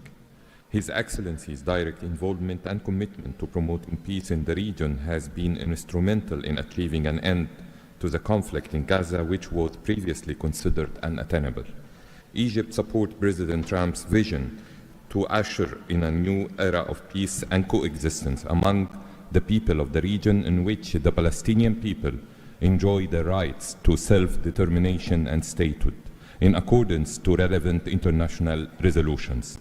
Egypt also appreciates President Trump's firm position on rejecting the annexation of the West Bank. Egypt supports the mandate of the Board of Peace as a principal framework for governing the transitional period in Gaza. It is necessary to fully empower the National Committee for the Administration of Gaza to function effectively from within and throughout the Strip. Also, preserving the institutional and geographical link between the West Bank and Gaza is vital for the Palestinian Authority to eventually resume its role in Gaza. Within the framework of Egypt's support to President Trump's plan, Egypt will continue its effort to train Palestinian police personnel to maintain security within the Strip. Egypt values President Trump's position rejecting the deportation of the Palestinian people from Gaza as reflected in the 20 points plan, and stresses the importance of initiating early recovery project in the whole of the Strip in a manner that preserves its geographic unity. Let us consider today's meeting as initial step in advancing these objectives. Again, thank you, Your Excellency President Trump. Thank you. The Prime Minister of the State of Qatar. Thank you. Mr. President, distinguished members of the Board of Peace, thank you for convening this meeting under the banner of peace. Qatar reaffirms its commitment to the Board of Peace as it was committed to the very first day of the mediation efforts. From that day until the end, when we have witnessed in that historical moment in Sharm el-Sheikh the signing of this agreement together with our partners. For decades, this conflict has burdened our region and the world, and our responsibility remains to achieve a just and lasting resolution. The board, under the President Trump leadership, will advance the full implementation of the 20 points plan without delay, ensuring fairness and justice for both Palestinians and Israelis. In this spirit, Qatar pledges $1 billion in support to the board mission aimed at reaching a final resolution that fulfills Palestinian aspiration for the statehood and recognition, and the Israeli aspiration for security and integration. We will also continue our humanitarian coordination together with our UN partners and the Board of Peace. Thank you very much. Thank you. The Deputy Prime Minister and Foreign Minister of the UAE. Mr. President, thank you for gathering us today. I really hope that the beginning of Ramadan will give us all guidance towards peace, coexistence, and living in prosperity with each other. Mr. President, just over 5 years ago, you with your friend, my president, Sheikh Mohammed, and the Prime Minister of Israel launched the Abrahamic Accords. And since then, we've managed not only to work with you, with Israel, towards a better future for the region, but even when October 7th took place, the UAE managed to work with Israel in providing, since the war started, almost $3 billion of assistance to the Palestinian people in Gaza. Today, Mr. President, the UAE announces a further $1.2 billion for supporting Gaza through the Board of Peace, which I'm delighted that I've been working with so many friends like Steve and Jared, Secretary Rubio, who's been so inspiring in so many other ways, on so many other fronts, and looking forward working with him for in the future. And Mr. President, if it wasn't for your support, I think this board would not have been gathered. We would not have had the meeting in New York to end this war, when you gathered 8 leaders of the region to end this war. So, Mr. President, during Ramadan, we pray for your success. Thank you.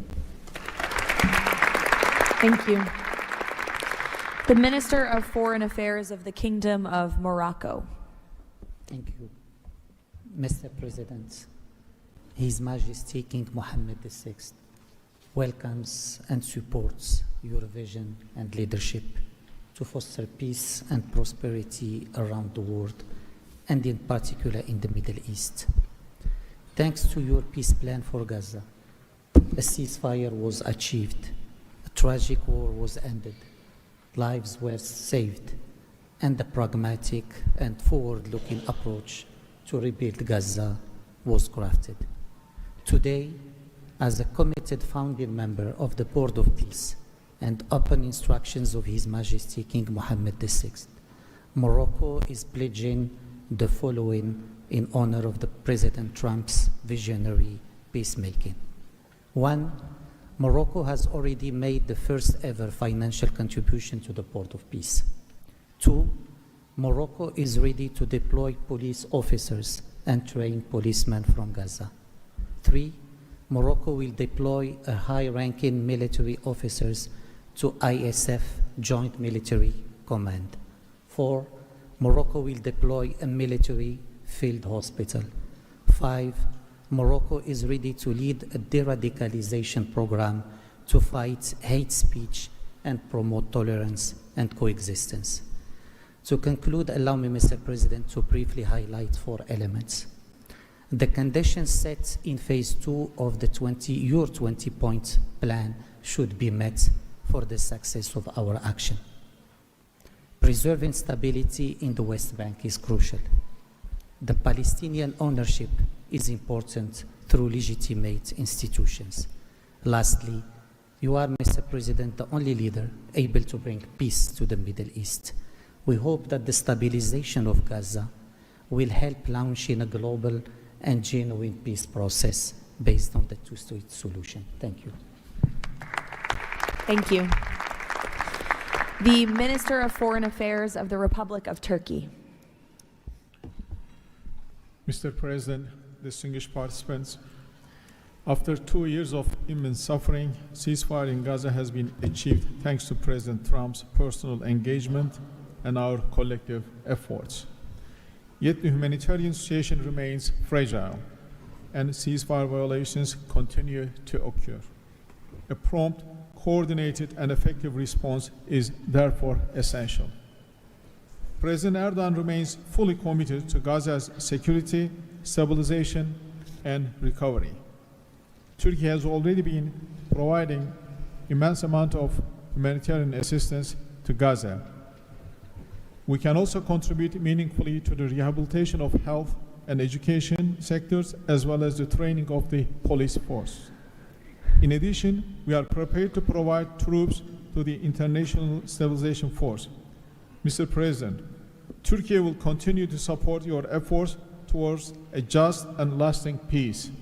We remain convinced that the foundation of such peace is the two-state solution. Let us work towards that objective for the benefit of all peoples of the region. Thank you. The Minister of Foreign Affairs of the State of Kuwait. I'll be delivering my statement in Arabic. فخامة الرئيس دونالد ترامب رئيس الولايات المتحدة الأمريكية الصديقة رئيس مجلس السلام أصحاب الجلالة والفخامة والسمو والمعالي الحضور الكريم السلام عليكم ورحمة الله وبركاته. أود أن أنقل لكم تحيات حضرة صاحب السمو الشيخ مشعل أحمد الجابر الصباح حفظه الله ورعاه أمير دولة الكويت، وتمنيات سموه بالتوفيق والنجاح لأعمال هذا المجلس. كما نتقدم بخالص الشكر لفخامة الرئيس دونالد ترامب على جهودها المقدرة والرامية إلى المساهمة في التوصل إلى إنهاء حالة الصراع بما يؤول نحو إقامة الدولة الفلسطينية المستقلة على حدود 4 من يونيو لعام 1967 وعاصمتها القدس الشرقية وفقا لقرارات الشرعية الدولية بما فيها القرار 2803 ومبادرة السلام العربية. إننا نجدد دعم دولة الكويت المبدئي والثابت والتاريخي للشعب الفلسطيني الشقيق وقضيته العادلة، ولطالما كانت القضية الفلسطينية ودعمها تشكل أحد ركائز السياسة الخارجية الكويتية، الأمر الذي يحتم علينا دعم كافة الجهود والمبادرات الرامية إلى إحلال السلام بما فيها خطة فخامة الرئيس الأمريكي دونالد ترامب ذات النقاط 20، معربين عن أملنا باستمرار نجاح هذا المسار والذي يظل مرهونا بالتكاتف وتضامن المجتمع الدولي. ختاما،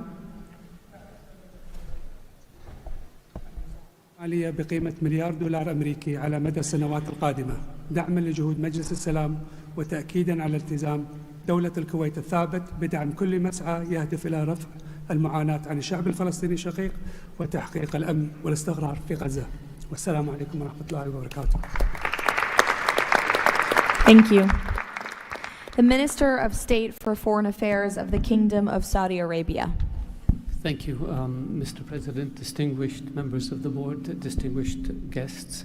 It is a pleasure to be here with you as we embark on a journey towards establishing a lasting and just peace in the Middle East, a peace that results in 2 states, Israel and Palestine, living side by side in peace and security, a peace that results in transforming our region from death and destruction to hope and prosperity by integrating the region, bringing together its resources, and unleashing its potential. The Kingdom of Saudi Arabia, Mr. President, has been seeking peace and justice in the Middle East for a very long time. In 1981, King Fahd offered the 8-point plan, which was adopted by the Arab world at the summit in Fez, that essentially established or reconfirmed the notion of land for peace. In 2002, Saudi Arabia, the late King Abdullah, launched the Arab Peace Initiative, which was adopted by the Arab world unanimously, as well as by the Islamic world. Today, the custodian of the two Holy Mosques, King Salman bin Abdulaziz, and His Royal Highness Crown Prince Prime Minister Mohammed bin Salman are working towards realizing a vision for peace and prosperity and security and integration in our region. So, Mr. President, we look forward to working with the Board of Peace to establish this noble objective, and I'm pleased to announce that the Kingdom of Saudi Arabia will pledge $1 billion over the next few years in order to achieve this objective, to work towards alleviating the suffering of our Palestinian brothers and bring them the peace that they and the whole region so desperately desires. So thank you very much, and good luck to all of us. Wassalamu alaikum wa rahmatullah. I know there were a few more leaders who wanted to quickly share a few words, so we will go to the President of the Argentine Republic, Milei. Señor Presidente, distinguidos miembros del Board of Peace, la nueva Argentina ha adoptado una posición clara en política exterior. Defendemos de forma inclaudicable el derecho a la vida, la libertad y la propiedad y sus instituciones derivadas, la igualdad ante la ley, la libertad de expresión y el libre comercio. La defensa de esos derechos no es negociable, es un prerequisito para la paz. Pero no todos los actores internacionales juegan con las mismas reglas. Hay quienes rechazan esos derechos, los pisotean y se benefician de lo que los demás respeten. Frente a ellos, la buena voluntad no alcanza. Necesitamos instituciones con voluntad y capacidad de hacer valer las reglas. La paz duradera no se construye sobre consensos que ceden en lo fundamental. Se construye sobre la determinación de defenderlo, si vis pacem para bellum. La Argentina participa de este Consejo con la convicción de que la paz exige decisión política y una arquitectura institucional capaz de sostener soluciones reales en el tiempo. El presidente Trump ha predicado con el ejemplo, mediando el acuerdo de paz en Gaza, acuerdo que luego ratificó la resolución 2803 del Consejo de Seguridad de las Naciones Unidas. El Consejo de la Paz nace como expresión de ese liderazgo, con el mandato de ejecutar un plan de pacificación y reconstrucción y los mecanismos para hacerlo, entre ellos una fuerza internacional de estabilización. En esta etapa inicial, Argentina está lista para contribuir. Ponemos a disposición la colaboración de nuestros cascos blancos. Nuestra trayectoria en operaciones de paz es un capital probado que ponemos al servicio de la fuerza de estabilización. Creemos en una diplomacia que asume riesgos para alcanzar la paz. Creemos en el liderazgo que enfrenta desafíos complejos con determinación, como el del presidente Trump. Y creemos que la única paz que vale la pena construir es la que descansa sobre los derechos innegociables del hombre. El Consejo de la Paz ofrece un marco para avanzar en esa dirección. La Argentina lo respalda. Muchas gracias. Thank you. The Prime Minister of Hungary, Mr. Orbán. Dear Mr. President, Excellencies, dear colleagues, first of all, let me express the appreciation of the Hungarian people to President Trump for his tireless peace efforts all around the world. Hungary is the only country to be represented here on the highest level among the founding members from the European Union. I represent a country which has been living in the neighborhood of a brutal war for the last 4 years. We all know this war would not have broken out if President Trump had been in office at that time. However, President Trump's return to office offers a great chance to multiply the peace efforts not only in Gaza, but in Ukraine as well.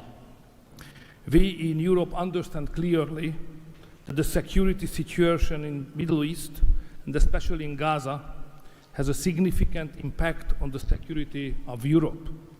Therefore, our participation in the Board of Peace is not only based on principle, but also on our own security interest.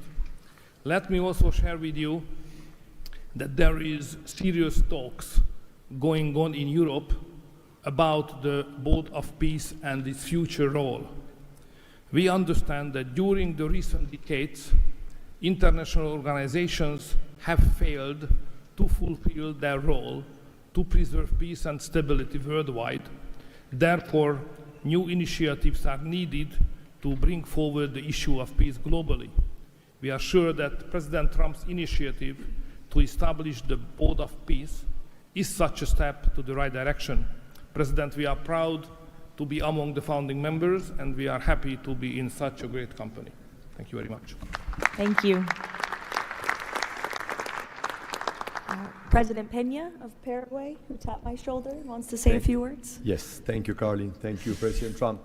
Thank you for bringing hope again, President Trump. I think that of the many things that you have achieved in the last 12 months as President of the U.S., I think the greatest thing, and I'm probably the youngest head of state here, is hope, President.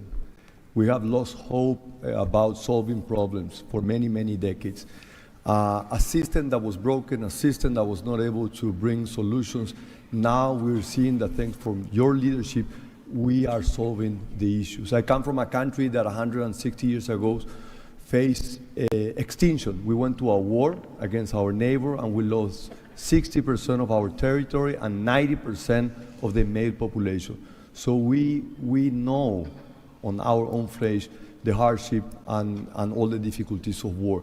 That's why Paraguay is so proud to be a founding member of the Board of Peace, and we're here to collaborate. Maybe we are not going to be the country that's going to bring the more money or the more security forces, but I think that there is a lot that all of the countries can bring to the table to solve these issues. Paraguay, together with a handful of countries, have been supporting Israel, and we will continue to do so. But we come here with an open heart to work for peace. And today is Gaza, tomorrow will be another conflict area in the world, but we need to solve each of all these conflicts, and I really appreciate the leadership that you have taken, President. Paraguay stand ready to collaborate next to you. We're going to continue to support the U.S. initiative. Probably the only day that we're not going to be able to support the USA is going to be on June 12th, because Paraguay is going to be facing the U.S. in the World Cup. Thank you very much. Thank you. The Minister of Foreign Affairs of the State of Israel, please. Thank you. President Trump, this is an important day. Your historic actions have proven time and again. You are a leader who takes initiative, forges new paths, and works toward a better future for the entire world. Your visionary leadership, alongside with Prime Minister Netanyahu's resolve, brought all our hostages home from Gaza. Thank you for that. I'm proud to represent here the State of Israel that stood through such a difficult war for 2 years on 7 different fronts, demonstrating resilience and strength. As I stand here, I recall the 925 brave soldiers that gave their lives in a war against pure evil, Hamas, Islamic Jihad, and Hezbollah. These are the best people. To them, we owe our existence and all our achievements. They will not be forgotten. I think of them and their families who paid the heaviest price. Since Hamas violently took over Gaza in 2007, it built the largest terror state in the world with huge terror infrastructure above and below ground. October 7 was the peak of Hamas' ongoing terror campaign through decades. Hamas raped and murdered women, killed children in front of their parents and parents in front of their children, burned whole families alive. That terrible day will not be forgotten, and we must act to ensure it never repeats itself. distinguished leaders, our previous plans for Gaza failed because they never addressed the core issues: terror, hate, incitement, and indoctrination. At the heart of President Trump's comprehensive plan are the disarmament of Hamas and Islamic Jihad, demilitarization of Gaza Strip, and de-radicalization of Palestinian society there. It's the first plan to address the root of the problem.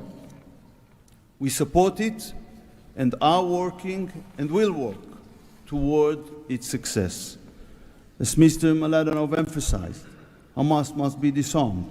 That includes all its weapons, its terror infrastructure, underground tunnel network, and weapons production facilities must all be dismantled.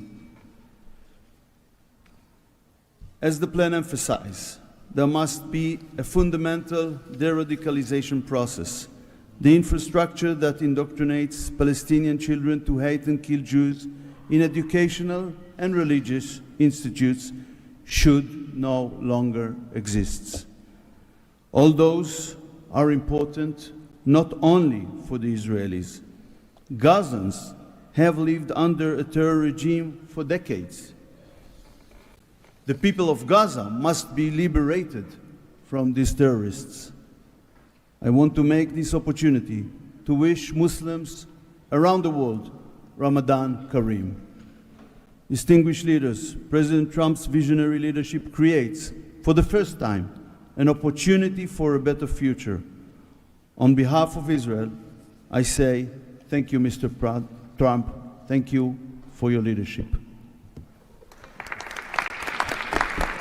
Thank you. Lastly, the Prime Minister of Pakistan.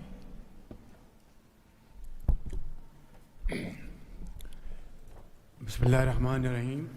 Your Excellency, President Donald J. Trump, members of the Board of Peace, distinguished guests, ladies and gentlemen, Assalamu alaikum and a very good morning. It's a great honor, Mr. President, to attend this inaugural Board of Peace meeting in this holy month of Ramadan, and may God reward you and make you successful in your efforts to bring lasting peace in Gaza. Mr. President, we deeply appreciate your unique initiative and your dynamic leadership in advancing peaceful solutions to conflicts across the globe. Your bold diplomacy has surely brought calm to many international serious hotspots. Your timely and very effective intervention to achieve ceasefire between India and Pakistan potentially averted loss of tens of millions of people. You have truly proved to be a man of peace. And let me say, Mr. President, you are truly savior of South Asia. The people of Palestine have long endured illegal occupation and immense suffering. And to achieve long-lasting peace, it is very important that ceasefire violation must end to preserve lives and advance reconstruction efforts. The people of Palestine must exercise full control of their land and their future in line with UN Security Council resolutions. Mr. President, we must work together towards a credible pathway to Palestinian self-determination through the establishment of an independent, sovereign, and contiguous state of Palestine in line with the relevant resolutions. Mr. President, we hope that under your visionary and dynamic leadership, we will ensure a just and lasting resolution to the issue of Palestine. And today is a day which will mark a place in the annals of history that through your efforts, through your untiring support and great efforts, long-lasting peace in Gaza will be achieved, will be your legacy for all time to come. Thank you.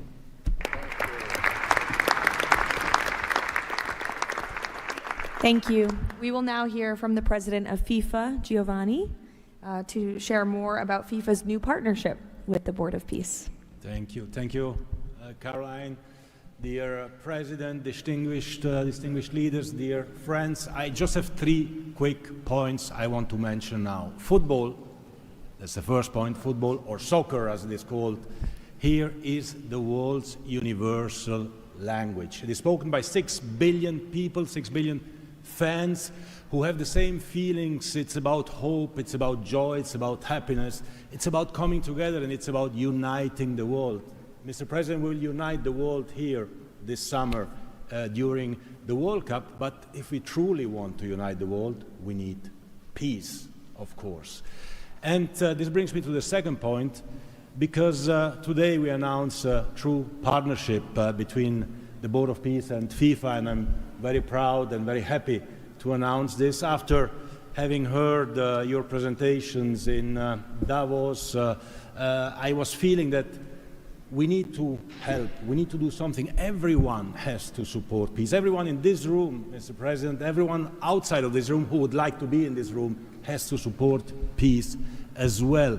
We all have to contribute for this, and that's why FIFA wants to contribute, because we don't have to just rebuild houses or schools or hospital or roads. We also have to rebuild and build people, emotion, hope and trust. And this is what football, my sport, is about. And the third point is that, of course, as you all know, images speak louder and better than words. So we prepared a short video, and you can watch this video. I invite you to look at it carefully. Thank you very much. God bless peace, and God bless the Board of Peace. Ramadan Kareem. Thank you.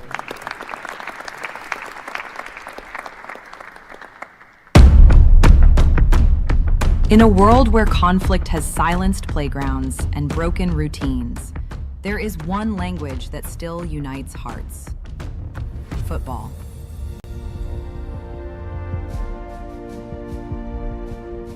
A simple ball, a shared field, a reason to believe again. Today, FIFA and the Board of Peace come together to turn football into a bridge toward peace, dignity, and hope. Through this partnership, a complete football ecosystem will be created. FIFA and the Board of Peace will build football pitches, FIFA arenas, academies, and stadiums. This initiative will support the creation of leagues at youth, amateur, and regional level, strengthening community engagement both on and off the pitch. It will also generate diverse professional opportunities, supporting the development of local talent not only on the field, but across all areas that bring football to life. Football does more than create players and coaches. It rebuilds confidence, restores routine, reopens doors to education, teamwork, and belonging. Local communities take the lead. Parents, teachers, volunteers, youth leaders, all becoming part of a shared mission to heal, to rebuild, to move forward together. Around every pitch, new emotions and long-lasting memories emerge. Community matches, fan gatherings, youth education, and sport programs. New job opportunities appear to become coaches, players, sport doctors, administrators, events organizers. We will create football ecosystem with thousands of people to be involved and engaged constantly.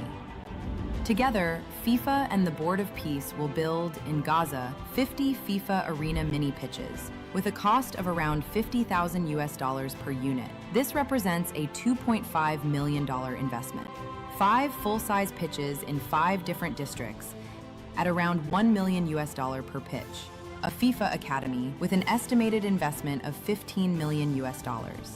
And a national stadium for 20,000 to 25,000 spectators, valued at around $50 million. These investments will create a complete football ecosystem designed to support communities and future generations. FIFA and the Board of Peace, united for football, committed to peace.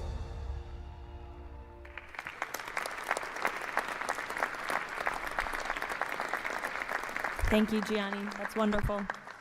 In advance of today's meeting, members of the Board of Peace were asked to vote on a resolution establishing the principles of financial integrity and transparency that will guide the board's work, and that resolution has passed unanimously. So now President Trump, as chairman of the board, will sign the resolution in the presence of a quorum of the board.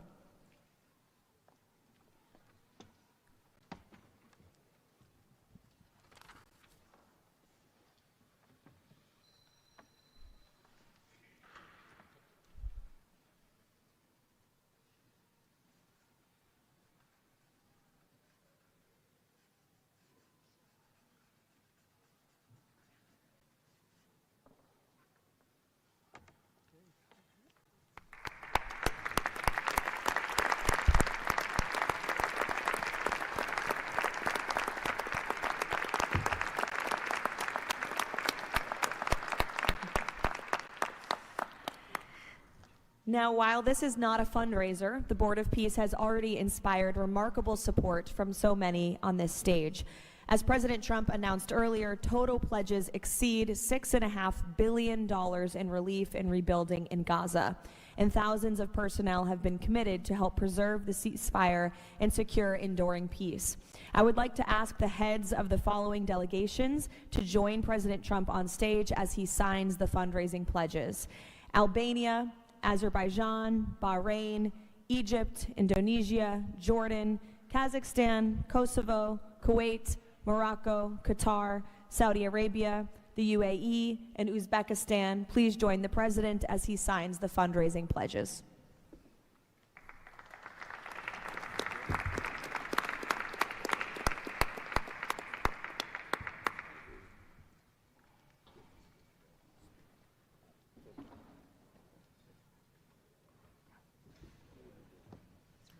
You'll go with that one, and there's the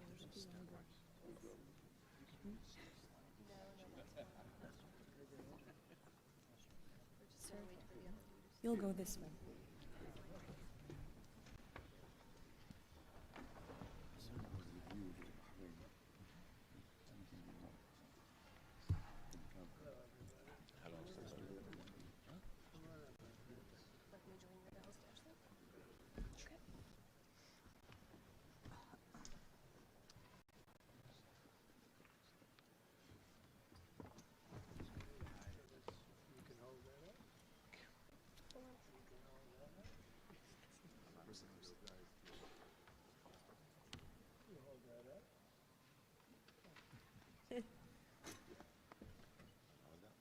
Sure.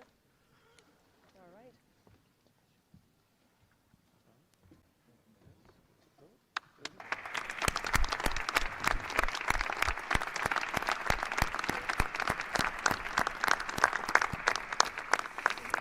Congratulations.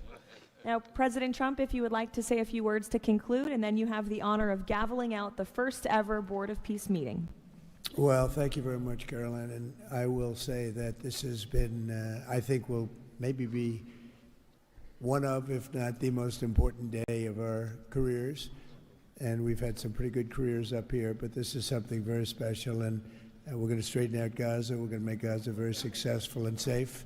And we're also going to maybe take it a step further where we see hot spots around the world. We can probably do that very easily. This is a tremendous group of powerful people and brilliant people. And I think that we can do things that a lot of other people would not be able to even conceive of or think of. We will help Gaza. We will straighten it out. We will make it successful. We will make it peaceful. And we will do things like that in other spots. Spots will come up. Things will happen that nobody's even thinking about now and not even conceivable. But we will take care of a lot of things, and we'll work again with the United Nations and bring it back to health. It needs help. It's got tremendous potential, but it needs a lot of help. And I think we can start with doing that pretty soon, Michael. I think we're going to work on that very strongly. We can fix up even the building physically. I'd love to see beautiful buildings. I like to see buildings fixed up physically, not look like they are in disrepair. We don't like that. So we're going to do a job with the United Nations. We're going to have some very good people, and you have some very good people there right now, but we're going to put some extra people in, and we're going to have it help us. But most importantly for today, the Board of Peace is going to lead the way in Gaza. We're going to make Gaza an example of success and safety and unity. And it's an honor that you're here. And I want to thank the media for being so respectful. You're really amazing. It's given the Board of Peace the respect it deserves. These are the most powerful people in the world, the richest people in the world through their countries. And they have made a tremendous commitment, and the United States likewise has made a tremendous commitment. Thank you to everybody for your involvement, and we look forward to working with you over the years for many, many reasons, many very, very good humanitarian reasons. Thank you all. Thank you very much. Thank you. Thank you, Mr. President. Thank you. Thank you, everybody. Ready? Thank you. We'll take it with us. Thank you, everybody.